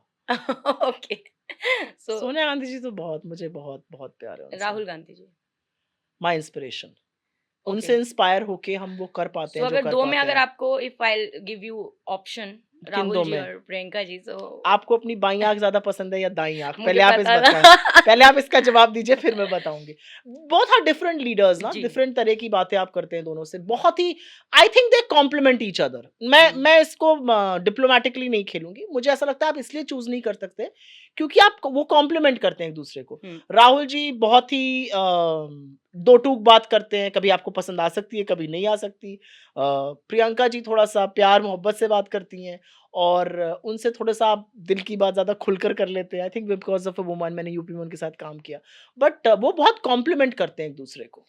ठीक है और मायावती जी को लेकर क्या कहेंगे आप? मुझे लगता है कि मायावती जी का एक मुकाम है, मायावती जी का एक कंट्रीब्यूशन है, उसको तो बिल्कुल आपको डिनाई नहीं लगता है किया जाता है। दलितों की लड़ाई लेकिन मुझे लगता है मायावती जी को अपनी ताकत का खुद अंदाज़ा नहीं है। नहीं तो यूपी के चुनाव में जैसे पिछले चुनाव गायब सी हो गई उनको नहीं होना चाहिए था। तो इस पर क्या क्योंकि मतलब कहीं न कहीं आपने दलितों को मझधार में छोड़ दिया, गायब होकर। तो इसका मतलब ये माना जाए कि सिर्फ दलितों का वोट के हिसाब से देख रहे हो मतलब मैं इतने कटु शब्द तो उनके लिए नहीं बोलूँगी, लेकिन हाँ मुझे ऐसा लगता है कि उनको शायद अपनी ताकत का अंदाज़ा नहीं। अब वो क्यों संशय में हैं और वो बीजेपी का क्यों साथ दे रही हैं या वो परोक्ष रूप से दे देती हैं, वो क्यों चंद्रशेखर जी करती में हैं? दिखता है आपको पोटेंशियल की वो यंग हैं बहुत अभी। मायावती जी का एक मुकाम नहीं कि उन्होंने उसको हासिल आगे ले किया जाने है। की कुछ उम्मीद दिखती है उनमें क्या आपको मतलब लड़ाई तो करते ही हैं, बिल्कुल। लड़ाई करते हैं, जुझारू हैं।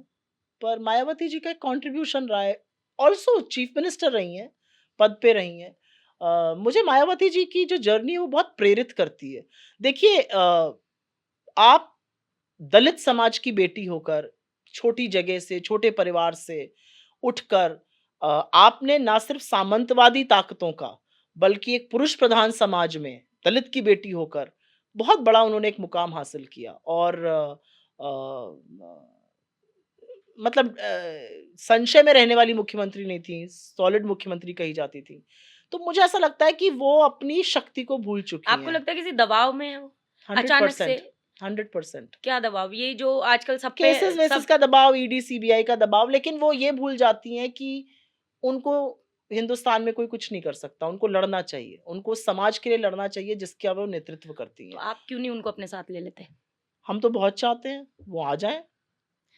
अगर वो होती हमारे साथ, हम, वो और अखिलेश जी होते, 2 सीट ना आती बीजेपी की, वाराणसी ना मिलता। अच्छा तो वाराणसी तो वैसे भी मेरे हिसाब से वोट चोरी से मिला है बिल्कुल मिला है। क्योंकि राउंड में आगे रहते-रहते अजय राय जी अचानक से पीछे हुए, जो मेरे ख्याल से 3 लास्ट राउंड राउंड में आगे थे। हाँ, लगातार। तो वाराणसी पे कब हाइड्रोजन बम वो भी तो फोड़ी है, हाइड्रोजन बम इंतज़ार में फूटने वाला है, है। जैसा कि राहुल जी ने कहा, अभी हाइड्रोजन बम पे काम क्योंकि चल एक रहा है। वीडियो बहुत वायरल हुआ कि राहुल जी मुस्कुरा रहे हैं और किसी ने नीचे से हम बनारस लोग वहाँ बोला पर है। थे, हम लोग जी। ये कहाँ की, ये मोतिहारी की बात है शायद। हाँ, हुँ। मोतिहारी की बात है, संविधान सम्मेलन चल रहा था। हाँ। हम लोग थे वहाँ पे, तो राहुल जी ने बोला कि मैं ऐसे-ऐसे कर रहा हूँ, तो एकदम से एक आदमी ने बोला कि बनारस, तो उन्होंने बस ऐसे किया। हाँ, तो मैंने अपने लेकिन ऑफिस को उनका तुरंत फेस फ़ोन किया, एक्सप्रेशन तो से उन्होंने बस ऐसे किया कि मतलब हाँ, हाँ, तो हम मैंने अपने ऑफिस से कहा कि इसकी बस एक ही रील बननी तो चाहिए, जो हाइड्रोजन बम है ना वो लोग तमाशा हम उस भी देखेंगे। लोग उसको डायरेक्ट कनेक्ट कर रहे हैं कि हाइड्रोजन बम वगैरह तो शायद वाराणसी वाला है, तो इसका इनका हरियाणा भी हो सकता है, अच्छा, अच्छा, ठीक है, तो अभी आप उसको पर्दे में ही रखना चाहेंगी ना?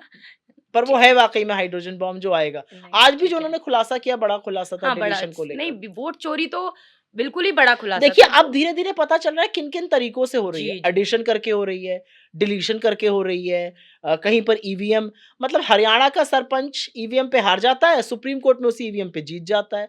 तो कितनी तरह से चोरी हो रही है, अब ये भी खुल तो रही बातें हैं। ईवीएम और वोट चोरी जो है, ये अलग-अलग मुद्दे हैं या ये जुड़े हुए मुद्दे हैं? क्योंकि लगातार ये प्रश्न क्योंकि हमसे भी पूछा जाता है कि भई ईवीएम पर आप बोलते थे, अब आप चुप हो गए हैं। अब आप नया ले आए हैं कि चुप नहीं हो गए। हुँ, जो भी ये सवाल पूछे उनसे पलट के पूछिएगा, ऐसा कैसे कि सरपंच वहाँ पे हार जाता है, सुप्रीम कोर्ट में जीत जाता है। देखिए, बहुत सारी चीज़ें मिली हुई हैं। ठीक है। ईवीएम पर हमने नहीं, इस देश की जनता ने सवाल उठाया। बिल्कुल। आप जहाँ जाइए लोग कहते थे मशीने में कुछ खराबी बा। हम हुँ, लोग तो हुँ। अपने क्षेत्र में आते, "ए बहनी मशीन खराब बा, हमन के देल रहली तोके वोट।" ऐसे बोलते हैं लोग, लेकिन फिर भी वोट नहीं आता है। तो ईवीएम में एक चर्चा लंबी हो सकती है, 19 लाख ईवीएम गायब हैं, वो कहाँ हैं किसी को नहीं पता है। लेकिन अब जिस तरह से वोट एडिशन महाराष्ट्र में, जिस तरह से वोट डिलीशन और एडिशन का गोरख धंधा बिहार में, बिहार की आप बात कर रही हैं, 4 लाख अभी नाम दिए हैं सुप्रीम कोर्ट हुँ, इलेक्शन कमीशन ने कि इन लोगों ने फॉर्म 6 भरा है। फॉर्म 6 फर्स्ट टाइम वोटर भरता है, उसमें 100-100 साल के लोगों के नाम है, वो पहली बार मतदाता बने हैं। 27% लोग सिर्फ 20 वर्ष से आयु में कम है। बाकी सब जो कोई 100 साल का है, कोई 80 साल का, 80 साल के लोग पहली बार मतदाता बन रहे हैं। कौन बोल सकता है इन सब बेवकूफ़ी की बातों पर? तो बड़े तरीके से वोट चोरी हो रही है। मुझे लगता है धीरे-धीरे राहुल जी हर चीज़ से लिड उठा रहे हैं। आप कई लोग आपको फ़ेवरेट अपना प्रवक्ता बताते हैं, अच्छा बोलती हैं आप, कई बार चर्चाएँ होती हैं, मैं तो कमेंट्स भी लगातार पढ़ती रहती हूँ।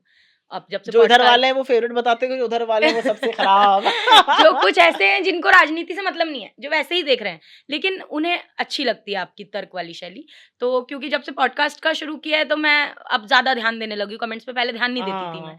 तो आपका कौन है फ़ेवरेट प्रवक्ता? चाहे वो किसी बार आपको लगता हो अभी तर्क पे भी बात करते हैं आज की क्योंकि नहीं, बहुत सारे प्रवक्ता अच्छे हैं, ऐसा नहीं है। हमारी और पार्टी बीजे में अच्छे बी प्रवक्ता हैं, मुझे आप बहुत पसंद हैं, आप जोश से बात करती हैं, तर्क से बात करती हैं, बहुत सारे अच्छे प्रवक्ता हैं। देखिए, जो भी टीवी पे जा रहा है, जी। उसकी बोलने की तो शैली ज़्यादा अच्छी होएगी बाकी लोगों से। बीजेपी का प्रवक्ता कौन पसंद है? नहीं, कोई नहीं, झूठ कोई भी बोलते नहीं, हैं। एक जब आदमी झूठ नहीं बोलते कोई हैं, जुमले करते हैं, अब उनके जो सबसे प्रबुद्ध प्रवक्ता हैं, सुधांशु जी, उन्हीं को 10 बार मैंने झूठ पे पकड़ लिया है। हुँ। आधी चीज़ों की समझ ही नहीं है उनको। मैं कह रही हूँ कंपनी का नाम है, वो कह रहे हैं शेयर का नाम है, उन लोग को ये सब चीज़ें नहीं पता है।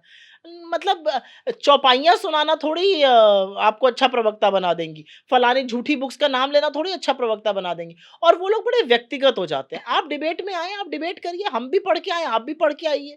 थोड़ा पढ़े-लिखे लोगों के बीच में डिबेट हो। ऐसी कोई अब डिबेट आपको बिना बिना नेहरू का नाम लिए आप डिबेट ही नहीं कर पा रहे हैं, तो क्या मतलब है? नेहरू जी, मोदी जी को काम नहीं करने दे रहे हैं, आपको डिबेट नहीं करने दे रहे हैं, तो कौन पसंद आएगा? आपको अभी जो पत्रकार हैं, क्योंकि सभी पत्रकार लगभग उन पे गोदी मीडिया का आरोप लगता है। कौन ऐसा पत्रकार जो अभी लगता हो कि इनमें नहीं, पत्रकारिता कुछ अच्छे बची मुझे है? यूट्यूबर्स हैं, वो बहुत अच्छे लगते मैं हैं। मुख्य धारा की मीडिया की बात कर रही हूँ। मुख्य धारा की मीडिया में ऐसे कोई खास मेरे पसंदीदा नहीं है। नहीं है कोई भी। पर इसलिए नहीं है बिकॉज़ मुख्य धारा की मीडिया मीडिया कहाँ है?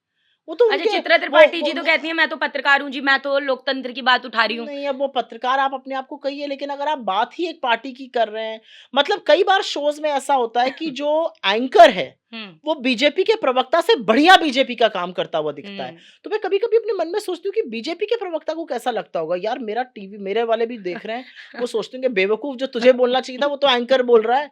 तो एंकर लोग कहाँ रह गए? मतलब कैसे आपको ये मीडिया पसंद आएगी? कुछ लोग हैं रिपोर्टिंग अच्छी करते होंगे, बट तो महाराजगंज की सबसे फ़ेमस जगह बताइए अब आप? बहुत सारी। सोगी बरवा है, वहाँ हुँ, का एक रिज़र्व सैंक्चुरी है, लेला देवी का मंदिर है, हुँ, हुँ। बहुत सारी जगह हैं। हमारा सोनौली बॉर्डर है नौतनवा हाँ, पे, हाँ, हाँ, हाँ। फरेंदा है जहाँ से मेरे पिताजी पहली बार विधायक बने, तो उससे बहुत ही आत्मीय लगाव है, वहीं पर मेरा घर है। अच्छा, 5 विधानसभाएँ हैं, नौतनवा जो लक्ष्मीपुर कहते हैं, लक्ष्मीपुर, सिसवा, पनियरा, महाराजगंज सुरक्षित और फरेंदा। तो अच्छा। फरेंदा में हमारा आप घर है। जी। और बाकी महाराजगंज में बहुत, अब तो काफ़ी बदल गया तो महाराजगंज। आप पहले तो चीनी की कटोरी कहा जाता था। तो आप कब तक महाराजगंज में रही हैं और उसके बाद क्योंकि पढ़ाई आपने लखनऊ मेरी से भी जन्म तो लखनऊ में हुआ, पढ़ाई अच्छा। हुई, लेकिन हम लोग हर समर वेकेशंस पर और हर छोटी-बड़ी छुट्टी पे चले जाते थे क्योंकि पापा वहाँ रहते थे। तो तो पापा के साथ अगर आपको वक़्त बिताना है तो हाँ, वो लखनऊ आते थे, रहते महाराजगंज में थे। अगर आपको उनके साथ वक़्त बिताना है तो आपको महाराज महाराजगंज में ही जाना है। तो हम लोग हर समर वेकेशन, इसीलिए मुझे भोजपुरी वगैरह बोलनी मेरी आती थोड़ी है। धारा प्रवाह है। क्यों मैं एक तो मैं लैंग्वेज पिक बहुत अच्छा हाँ, करती हाँ, हूँ। हाँ। थोड़ा-सा एक है इन्नेट मेरा लैंग्वेज में इंटरेस्ट, और दूसरा क्योंकि मैं वहाँ रहती थी। तो आप गर्मी की छुट्टियों में वहाँ पर हैं, जाड़े की छुट्टियों में वहाँ पर हैं, आलू खुद रहा है तो आप खेत में हैं। गर्मी में वो हुँ। रोपाई जिसको बठौनी जी, हमारे यहाँ जी। कहते हैं, धान की हो रही है तो आप खेत में। मैंने तो रोपाई भी करी है, अच्छा, बैठौनी भी करी है। तो ये जी। सब मुझे आता है। गाय गाय दूही जा रही, क्योंकि हमारे यहाँ गाय की डेयरी थी जब अम्मा थी तो। तो ये सब तो बहुत देखा है। मैंने तो कुएँ से पानी भी खींचा अच्छा, है, जब बहुत जी, छोटे थे तो जी, कुएँ से जी, पानी जी, जी, निकलता था। जी। तो बहुत अच्छा है। तो लखनऊ और गाँव की महाराज ज़िंदगी बहुत अच्छी होती है। हाँ, मैं अब अभी गाँव में ही रहती हूँ मैं, मध्य अच्छा! प्रदेश में।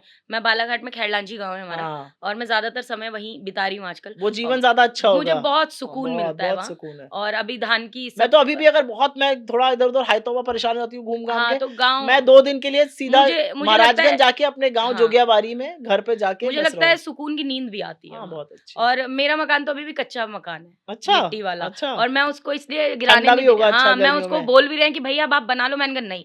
मैंने कहा कि अब ये समय अब धीरे-धीरे मकान ही खत्म हो जाएँगे। मैंने कहा हाँ, जितना संजो के रख रख पाऊँगी उसको पाओगे। रखूँगी नहीं, मैं। अच्छी बात है। जी, तो मैंने कहा दिल्ली में तो रही हूँ मैं, दिल्ली में जन्म हुआ है ऑफ़ मेरा। कोर्स, ऑफ़ तो मैंने कोर्स। कहा दिल्ली में तो पैदा हुई हूँ, ब्रज की रहने वाली, मेरे पिताजी की जन्मभूमि हाँ, ब्रज हाँ, और कर्मभूमि भी ब्रज है। तो मैंने बोला एटा के रहने वाले हैं हम, लेकिन मैंने कहा मध्य प्रदेश से अब जो मेरा लगाव है, अब निवास स्थान है बिल्कुल। और अब जो सुकून वो कच्चे मकान में मैंने कभी कच्चा हाँ। मकान ही नहीं देखा था। तो अच्छा, मेरे लिए तो इतना अच्छा लगता उसको है जिस तरह से नई-नई लीपा चीज़ जाता है जी, ये जी, वो। आज भी वो हाँ, होता है और हाँ, बड़ा अच्छा लगता है मुझे। हाँ। तो अच्छा लखनऊ और महाराजगंज में से किसको आप ज़्यादा अच्छी मतलब दिल से 2 जुड़ाव 2 महसूस पैमानों पर है। अब आप आँख का नहीं, एग्ज़ाम्पल नहीं, मत नहीं, मैं देना। नहीं दूँगी। मैं 2 पैमाने, अलग-अलग 2 जी, पैमाने। लखनऊ जी, में मेरी परवरिश हुई।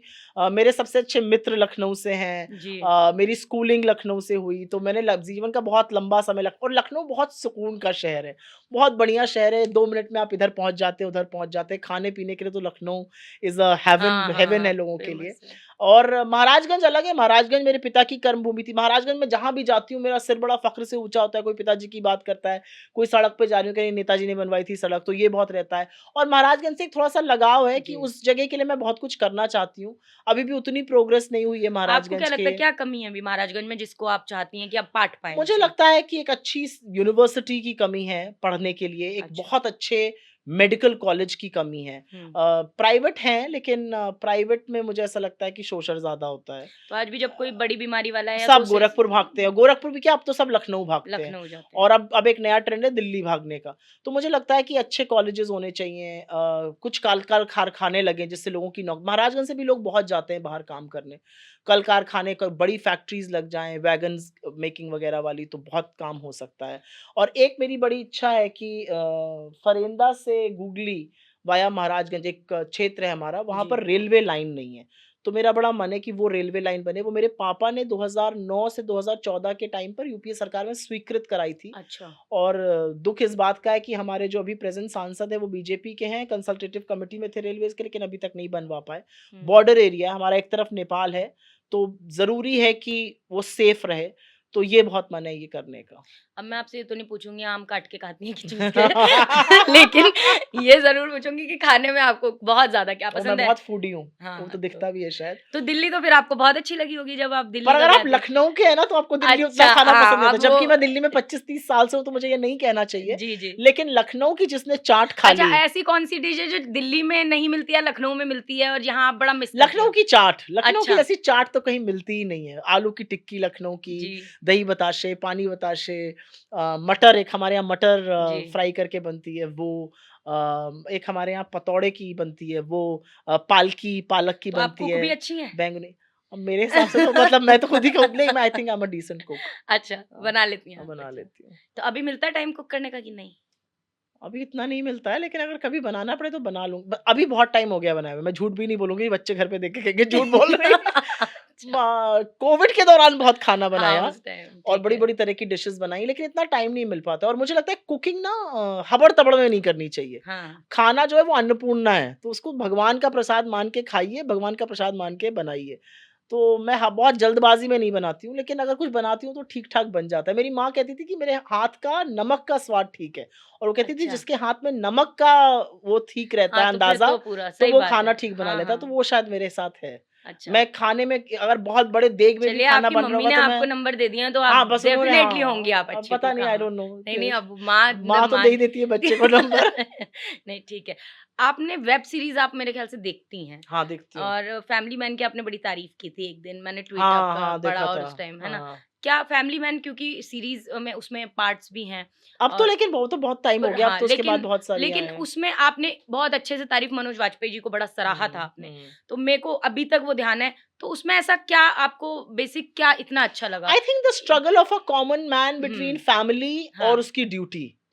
हम सब इस कश्मकश से जूझते हैं और एज विमेन हम शायद ज्यादा जूझते हैं, राइट? अगर हाँ, आपके हाँ। बच्चे की तबीयत घर पे खराब है और आपको जाना है प्रेस कॉन्फ्रेंस करने तो जाना है, अगर आपको हुँ। अपने क्षेत्र में कार्यक्रम लगा है तो जाना है। हुँ, हुँ, अ, हुँ। अब बच्चे को भी मतलब ये ना फील हो, या अगर आप जैसे मैं इन-लॉज़ है मेरे और मेरे इन-लॉज़ की अगर हॉस्पिटल में हैं और हुँ, मुझे पार्टी के काम से बाहर जाना है तो हुँ। वो एक नहीं वो असमंजस की है, स्थिति सही रहती बात है, है और सही मुझे बात है। लगता है कि वही जीवन है। तो एक वो उसका जो रियलिटी थी कि वो अपने परिवार की तरफ और काम में वो अच्छा लगता, वो उसका अच्छा लगा। लेकिन बहुत सारी उसके बाद तो इतनी सारी सीरीज़ अभी आई। कौन-सी वेब सीरीज़ अच्छी लग रही है या कौन-सी देख रही हैं अभी आप? I watch a lot of Turkish series बहुत अच्छा। देखती हूँ मैं। मुझे इंग्लिश सीरीज़ भी अच्छी लगती हैं। एक सीरीज़ जिसने मुझे बहुत टच किया अभी एंड मैंने बहुत रिकमेंड किया लोगों को, लिमिटेड थी, एडोलेसेंस आई थी अभी एक।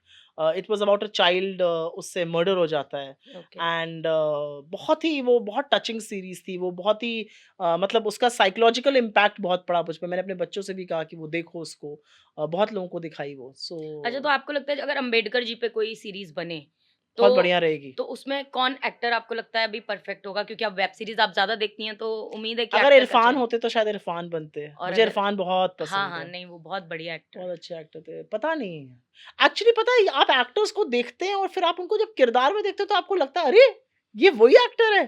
कंगना रनौत ने इंदिरा गांधी की अच्छी एक्टिंग की। मैंने तो देखी नहीं है लेकिन जो ट्रेलर आ हाँ, रहे थे ट्रेलर-वेलर यूट्यूब में वगैरह फोटो पर, मुझे तो हाँ। नहीं लगता इंदिरा जी करके बात करती थी। मुझे लगता है इंदिरा जी बहुत सशक्त महिला थी और इंदिरा जी ने तो ऐसी थी जिन्होंने पाकिस्तान के 2 टुकड़े कर दिए। उनको इस लाइट में दिखाना कि वो कुछ ऐसी आँख ऐसे करके, तो इंदिरा हुँ, जी इतना खूबसूरत ही कोई नहीं था। तो she was such a natural beauty.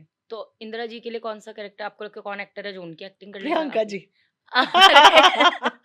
नहीं पता नहीं, मुझे नहीं हुँ, पता। इंदिरा जी का रोल उनके लिए पता तो नारा भी नहीं। लगता था ना प्रियंका नहीं ये आंधी है, दूसरी दूसरी इंदिरा, इंदिरा गांधी पर है। मैं उस नारे से हुँ, थोड़ा-सा डिफर करती हूँ। हाँ, क्यों मतलब बताइए? मुझे नहीं लगता कि वो दूसरी इंदिरा जी हैं। मुझे हाँ, लगता है इंदिरा जी थी। इंदिरा हुँ, जी का एक मुकाम था। इंदिरा जी आयरन लेडी थी। इंदिरा जी ने इस देश की तकदीर और तस्वीर बदली। प्रियंका जी हैं। उनकी झलक हो सकती है, लेकिन वो अलग हैं और उनका उनका उनके तरीके अलग हैं। बिल्कुल, उनके अंदर साहस है इंदिरा जी जैसा, उनके अंदर इंदिरा जी जैसी सहृदयता है, वो इंदिरा जी जैसा सोचती हैं, दो टूक बात करती हैं, बेबाक है, वो सब है। वो तो आप उनकी उनका डीएनए है तो वो होंगी। हुँ। लेकिन वो प्रियंका द वन है, वो इंदिरा द टू नहीं है, ये मुझे ऐसा लगता है। मुझे लगता है उनके साथ ज़्यादती है ये कहना कि वो इंदिरा द टू है, वो प्रियंका द वन है। तो कंगना रनौत एक्टर है, आपको अच्छी नहीं लगती हैं कि अब बीजेपी में आ गई हैं इसलिए आप ऐसा बोल रही हैं? नहीं, एक्टर तो बड़ी अच्छी थी वो। थी। जब से ये सब इन्होंने चीज़ें शुरू कर दी हुँ। तब से मुझे नहीं कोई ख़ास एक्टिंग तो अभी भी करती हैं वो। एक्टिंग तो वो ठीक-ठाक संसद में भी एक्टिंग ही करती हैं मुझे नहीं, लगता है। मतलब क्वीन-वीन में तो उन्होंने बड़ी अच्छी एक्टिंग करी हाँ, थी। क्वीन में अच्छी एक्टिंग की। मुझे ऐसा लगता है कि उनके साथ समस्या ये है कि उनको लगता है कि बीजेपी में ऊपर बढ़ने का तरीका सिर्फ़ राहुल गांधी को गाली देना है। ऐसा तो नहीं हो सकता ना। मतलब राहुल गांधी को ही अपशब्द कह के आपकी राजनीति चल रही है, जो आधे बीजेपी वालों की चलती है। रामनाथ कोविंद जी को वो कोविड जी करके उन्होंने बीच में वो किया और तो मुझे लगता है कि एक्सेंट लाते-लाते वो ज़्यादा ही उसमें चली जाती हैं और अब जैसे जिस तरह से वो अपने लोगों से बात करती हैं, आप हाँ। एक चुनी हुई सांसद हैं। भई सांसद के पास आप क्या काम लेके जाइएगा? बेटी की शादी थोड़ी करवाने ले आप यही कहेंगे भई हमारी सड़क टूटी है हुँ। या नाली टूटी है या स्कूल नहीं चल रहे हैं या डिस्पेंसरी नहीं चल रही। अब आपको ये गुस्सा है कि मेरे पास सड़क के काम, तो किसके पास सड़क के काम लेके जाएँगे? आप ही के पास तो लेकर आएँगे। तो मुझे लगता है कि उनका जो उन्होंने पहले भी शायद अभी किसी इंटरव्यू में कहा भी था, मैं देख रही थी इंस्टाग्राम पे कहीं पे आ रहा था कि अ, मुझे उतना मज़ा नहीं आ रहा जितना मैंने सोचा था पॉलिटिक्स में मुझे आएगा। क्योंकि पॉलिटिक्स आसान नहीं है, पॉलिटिक्स में आप पूरे वक़्त लोगों ये से तो घिरे रहते पॉलिटिक्स हैं। एंटरटेनमेंट का की लोगों के जगह थोड़ी ना है। हाँ, पॉलिटिक्स में आप हुँ। लोगों से घिरे रहते हैं, लोगों की समस्याएँ होती हैं, लोगों की आशा होती है कि आप उनकी समस्याओं का समाधान करिए। वो आप नहीं कर रहे हैं तो आपको कैसे मज़ा आएगा? अच्छा। और तमाम तरह के आपके ऊपर आरोप लगते हैं, आपको अपनी अपनी सफाई देनी तो है। अभी फेवरेट एक्ट्रेस कौन है? मतलब बॉलीवुड? जो फिल्म हिंदी I फिल्म में? like Meryl Streep a lot. I like Julia Roberts a lot. I love Anne Hathaway. India में भी मुझे पसंद है। मुझे माधुरी दीक्षित बहुत पसंद थी जब हम लोग अच्छा, छोटे थे। हाँ। I think Alia Bhatt is a very versatile actress. I think Deepika Padukone is a very good actor. हुँ, और फिर ये जो आजकल ये वेब सीरीज़ में लोग आते हैं, वो बहुत मतलब नीना गुप्ता क्या कमाल का काम कर रही हैं इस हुँ, एज में, हुँ, हुँ। और कैरेक्टर्स इतने अच्छे-अच्छे निभा रही हैं। अब ये सीधी बात मैं ये पूछ रही हूँ, जैसे आपका बीच में एक ट्वीट कंगना रनौत को लेकर बड़ा वायरल हुआ। हुँ। इस तरह की चीज़ों पे रोक कैसे लगेगी? मतलब क्योंकि आपने कहा मेरी जानकारी के बाहर किसी ने इसको। मैं आपको थोड़ा-सा उसका बैकग्राउंड बता देती हूँ जी, जिससे आपको पता रहे। जी, जी। होली का दिन था और होली पर हम लोग लखनऊ जाते हैं क्योंकि ठीक है। हमारा घर लखनऊ में है, तो हम लोग होली लखनऊ में खेलते हैं। हुँ, यूजुअली मैं फ़ोन लेके जाती हूँ, उस दिन ऐसा था कि वो बच्चे थे और बहुत पानी-वानी का इंतज़ाम था, तो मैंने कहा यार मेरा फ़ोन कहीं खराब ना हो जाए, एक बार हो चुका है। तो मैं अपना फ़ोन घर पे छोड़ के गई और हम लोग मेरे मम्मी-पापा के घर पे फ़ोन छोड़ा और हम लोग अपनी बुआ के यहाँ, चाचा के यहाँ, इन-लॉज़ सबके यहाँ होली खेल के जब वापस घर आए, तो मुझे 2-4 मैसेजेस थे कि maybe you would like to delete your post. तो मैंने कहा ये कौन-सी, मैंने तो कुछ किया ही नहीं है इतने घंटों में, क्या बात कर रहे हैं? तो मैंने जाके ट्विटर पे देखा, ट्विटर पे कुछ नहीं था। फिर मैंने फेसबुक पे देखा, बिकॉज़ मैं इसी ऑर्डर में करती हूँ, उसपे भी कुछ नहीं था। इंस्टा पे देखा तो मैंने कहा ये क्या पोस्ट करी हुई है किसी ने। तो ऐसा होता है कि जब हम लोग सार्वजनिक जीवन में होते हैं, मैं अपना सोशल मीडिया पूरा खुद करती हूँ। जी। खुद लिखती हूँ, जो आप मेरी वीडियो भी देखते हैं वो मैं अपने एक फ़ोन पे रिकॉर्ड करती हूँ, उसी से अपलोड करती हूँ, अच्छा। यही फ़ोन सब मैं अपना जी, आप जी। खुद करती हूँ, जी, मेरे जी। पास एक स्टैंड है। तो मेरे लिए ना कोई लिखता है, ना मेरा कोई एडिट करता है, मैं जो भी करती हूँ, खुद करती हूँ। कभी-कभी क्या होता है जब मैं महाराजगंज ट्रैवल कर रही हूँ या कहीं आप इलेक्शन रैलीज़ में हैं, तो कनेक्टिविटी की दिक्कत होती है। तो मेरे हुँ, पास ऐसे मतलब हमारे ऑफ़िस में 2-4 ऐसे लोग हैं जिनको हुँ, मैंने हुँ, बोला हुआ है कि मेरा ट्विटर पे जब आ जाता है तो उसको आप पोस्ट कर दिया हुँ। करिए फ़ेसबुक और इंस्टाग्राम पे। जी। तो जब मैंने इंस्टाग्राम पे वो पोस्ट देखी तो मैंने उस लड़के को फ़ोन किया। अच्छा, ये भी एक, पहले लड़के को फ़ोन नहीं किया। पहले ये हुआ कि मुझे लगा कि यार ये किसने कर दिया ऐसे? और अच्छा, इलेक्शन-विलेक्शन के दौरान बहुत सारे लोग एक्सेस ले लेते हैं आपके अकाउंट्स का, हुँ, फ़ेसबुक का, इंस्टाग्राम का। तो मैंने कहा किसी ने एक्सेस जिसने लिया उसने तो नहीं किया। तो सबसे पहले मैंने मेल लिखी इंस्टाग्राम को कि ऐसा-ऐसा मेरे साथ हुआ है अच्छा। और ये प्लीज़ मैं डिलीट कर रही हूँ, but I want to know ये किसने किया है? बिकॉज़ मुझे तो नहीं पता चलता उसमें किसने किया है। हुँ, हुँ, फिर मुझे एकदम से लगा कि कहीं ये उस लड़के ने तो नहीं किया जो कभी-कभी मेरी हुँ। चीज़ें जब मैं रहती हूँ करता हूँ। उसने फ़ोन किया, मैंने कहा ये क्या किया है तुमने? तो उसने कहा मैम आपके ट्विटर से लिया। तो मैंने कहा मेरे ट्विटर पे तो ऐसा कुछ भी नहीं है। तो उसने कहा मैम मैं आपको भेज देता हूँ। उसने मुझे एक स्क्रीनशॉट भेजा। ओके। सुप्रिया श्रीनेत नीचे कहीं पर लिखा हुआ था, पैरोडी अकाउंट कोई चला रहा था। वो हूबहू मेरे ट्विटर अकाउंट जैसा था। ओह! उस पर किसी ने वो ट्वीट किया था। हुँ, इसने वहाँ से उठाकर, उसको लगा मेरा अकाउंट है, उठाकर वो डाल दिया। अब इस बेवकूफ़ को शायद इतनी अकल नहीं थी कि मैं ऐसा कभी महिला के बारे में कह ही नहीं सकती हूँ। जब मैंने पहला वक्तव्य देखते ही दिया, मैंने उसमें सबसे पहली बात ही ये कही हुँ। कि मैं इसकी घोर निंदा करती हूँ, मैं माफ़ी माँगती हूँ, मैं एक महिला के बारे में ये नहीं कह जी। सकती हूँ। और फिर मैंने ट्विटर को और सबको उस पे लिखा कि ये मेरा पैरोडी अकाउंट है, ऐसे-ऐसे चला रहे हैं और इसको, तो वो डिलीट-विलीट हुआ। फिर बीजेपी ने उस पर बहुत बवाल मचाया, बीजेपी ने उस पर पुलिस केस किया। पुलिस को पता चल गया, दूध का दूध पानी का पानी हो गया कि जहाँ से हुआ था वो झांसी में लड़का रह रहा था। मैं लखनऊ में थी, मेरी आईपी एड्रेस लखनऊ का आ रहा था। तो पुलिस को पता था मैंने ऐसा नहीं किया, तो उनका पुलिस केस भी क्लोज़ हो गया, उस पे कोई बात भी नहीं बनी। हुँ, मैंने माफ़ी भी माँग ली थी, लेकिन जी। बीजेपी बार-बार उस बात को उठाती है, जबकि मुझे इस बात की हमेशा दुःख रहेगा कि मेरे अकाउंट से किसी और ने भी किया। मैंने उस लड़के को नौकरी से भी निकाला, सब कुछ अच्छा। है। मुझे इस बात का दुःख रहेगा कि मेरे अकाउंट से ऐसी एक चीज़ हुई। लेकिन मेरी सत्यता और मेरा जो कॉन्शियस है वो जानता है कि मैं ऐसा ना कभी कर सकती हूँ, ना मैंने ऐसे कभी किया। मेरी कंगना जी से बहुत वैचारिक मतभेदता होगी, लेकिन मैं एक महिला के बारे में कभी भी ऐसा नहीं कभी बोल मिली हैं आप सकती। कंगना जी से कभी? फेस टू नहीं, फेस मैं आए हैं? उनसे नहीं मिली हूँ। और इच्छा तो कंगना आपकी जी ने है? पता नहीं हुँ। क्यों मुझे as a journalist he block कर दिया था, और आई डोंट नो क्यों किया था, मुझे समझ में नहीं आता। अच्छा, आप ब्लॉक्ड हैं उनके उससे? हाँ, तभी तो मेरे को मतलब मुझे समझ में आया कि उन्होंने मुझे क्यों, मैं तो तब पॉलिटिक्स में इतना लिखती भी नहीं थी। ये तो कनेक्शन समझ में नहीं आया ना, पुरानी बात वही है ये मैं तो। समझ में नहीं क्यों किया, मतलब मैं इतना ना पिक्चरों पे लिखती थी, ना पॉलिटिक्स पे लिखती थी, बट पता नहीं। जब मैंने जाके उनके पे देखने की कोशिश की तो उसमें आया मैं ब्लॉक हूँ, बहुत पहले की बात है। तो मैंने कहा इन्होंने मुझे क्यों ब्लॉक किया है? मेरा इनका क्या लेना-देना है? पता नहीं। कभी ये चीज़ें मेंटली इफ़ेक्ट करती हैं आपको? जैसे कभी अचानक से कोई ट्रोलिंग हो जाती है, कोई गलत मैसेज, आपने अपनी बेटी को लेके भी बताया कि इस तरह के थ्रेट्स लिख कर देखिए, लोग, ये सब चीज़ें ना या ऊपर-ऊपर फिर से होती आदत हैं, पड़ और गई है मैंने या नहीं, आदत नहीं है। मैंने जी, राहुल जी से ये बात बोली थी। मैंने जी, कहा था आप कैसे डील करते हैं? ओके। क्योंकि उनको तो लोग क्या-क्या नहीं कहते हैं। तो हुँ, उन्होंने मुझसे एक दिन बोला, जिउ-जित्सु की वो क्लास कर रहे थे और उन्होंने कहा कि मुझे यहाँ से कोई चीज़ लगती है, मैं यहाँ से निकाल देता हूँ। तुम क्यों उसको अब्ज़ॉर्ब करती हो? मैंने कहा क्यों? क्यों ना करें, ऐसा कोई बोल रहा है। तो उन्होंने कहा तुम्हारी सत्यता क्या है? वो कौन जानता है? वो तुम जानती हो या वो व्यक्ति जानता है? हुँ। तो मैंने कहा हाँ, वो तो मैं जानती हूँ। तो उन्होंने कहा फिर तुम उस व्यक्ति से इतनी प्रभावित क्यों हो रही हो? तो ये मुझे कहीं पर दिमाग में घर कर गई बात कि मेरी सत्यता जो है मैं जानती हूँ। लेकिन हाँ, कई बार लाइन क्रॉस होती है और फिर आप एक्शन लेते हैं। मेरे पिता की फ़ोटो को लेकर किसी ने लाइन क्रॉस करी थी, मैंने एक्शन लिया। मेरी एक मॉर्फ पिक्चर को लेके किसी ने लाइन क्रॉस करी थी, बहुत ही अर्धनग्न सी कुछ लगाई थी, वो मैंने एक्शन लिया। मेरी बेटी को लेकर लगातार एक नंबर से मैसेजेज़ आ रहे थे, मैंने एक्शन लिया। और मैं एक्शन बहुत पब्लिक आई में नहीं लेती हूँ। एक्शन उस व्यक्ति को पता होना चाहिए जिसके खिलाफ आपने लिया क्योंकि वो कभी ना करे, और आपको और पुलिस को पता होना चाहिए। मैंने इन सब चीज़ों पे एक्शन लिया। लेकिन क्या ये चीज़ें प्रभावित करती हैं? नहीं करती हैं। इसलिए हुँ। नहीं करती हूँ क्योंकि मेरी सत्यता मैं जानती हूँ। मुझे जो चीज़ प्रभावित करी, मैं आपको सच बताऊँ, मुझे कंगना जी वाला प्रभावित किया था। हुँ। क्योंकि मुझे लगा कि मेरे अकाउंट से किसी ने करा भी, ऐसी चीज़ कैसे हो गई? क्योंकि मैं बहुत ही बड़ी फ़ेमिनिस्ट हूँ। हाँ। मैं इतनी बड़ी फ़ेमिनिस्ट हूँ कि अगर बीजेपी की महिला नेत्री को कोई गलत कह रहा होगा तो शायद मैं उसके डिफेंस में खड़ी हो ये जाऊँगी। अच्छी बात है। तो मुझे इस बात का दुःख है। मुझे इस होना भी बात में चाहिए क्योंकि हाँ, हमारे कोई व्यक्तिगत मतभेद थोड़ी ना है। महिला का और अपमान तो अगर कहीं नहीं होना व्यक्तिगत है भी चाहिए। तो एक महिला होने के हाँ, नाते मैं नहीं किसी होना महिला चाहिए। के खिलाफ नहीं। तो मुझे ये बात प्रभावित करी।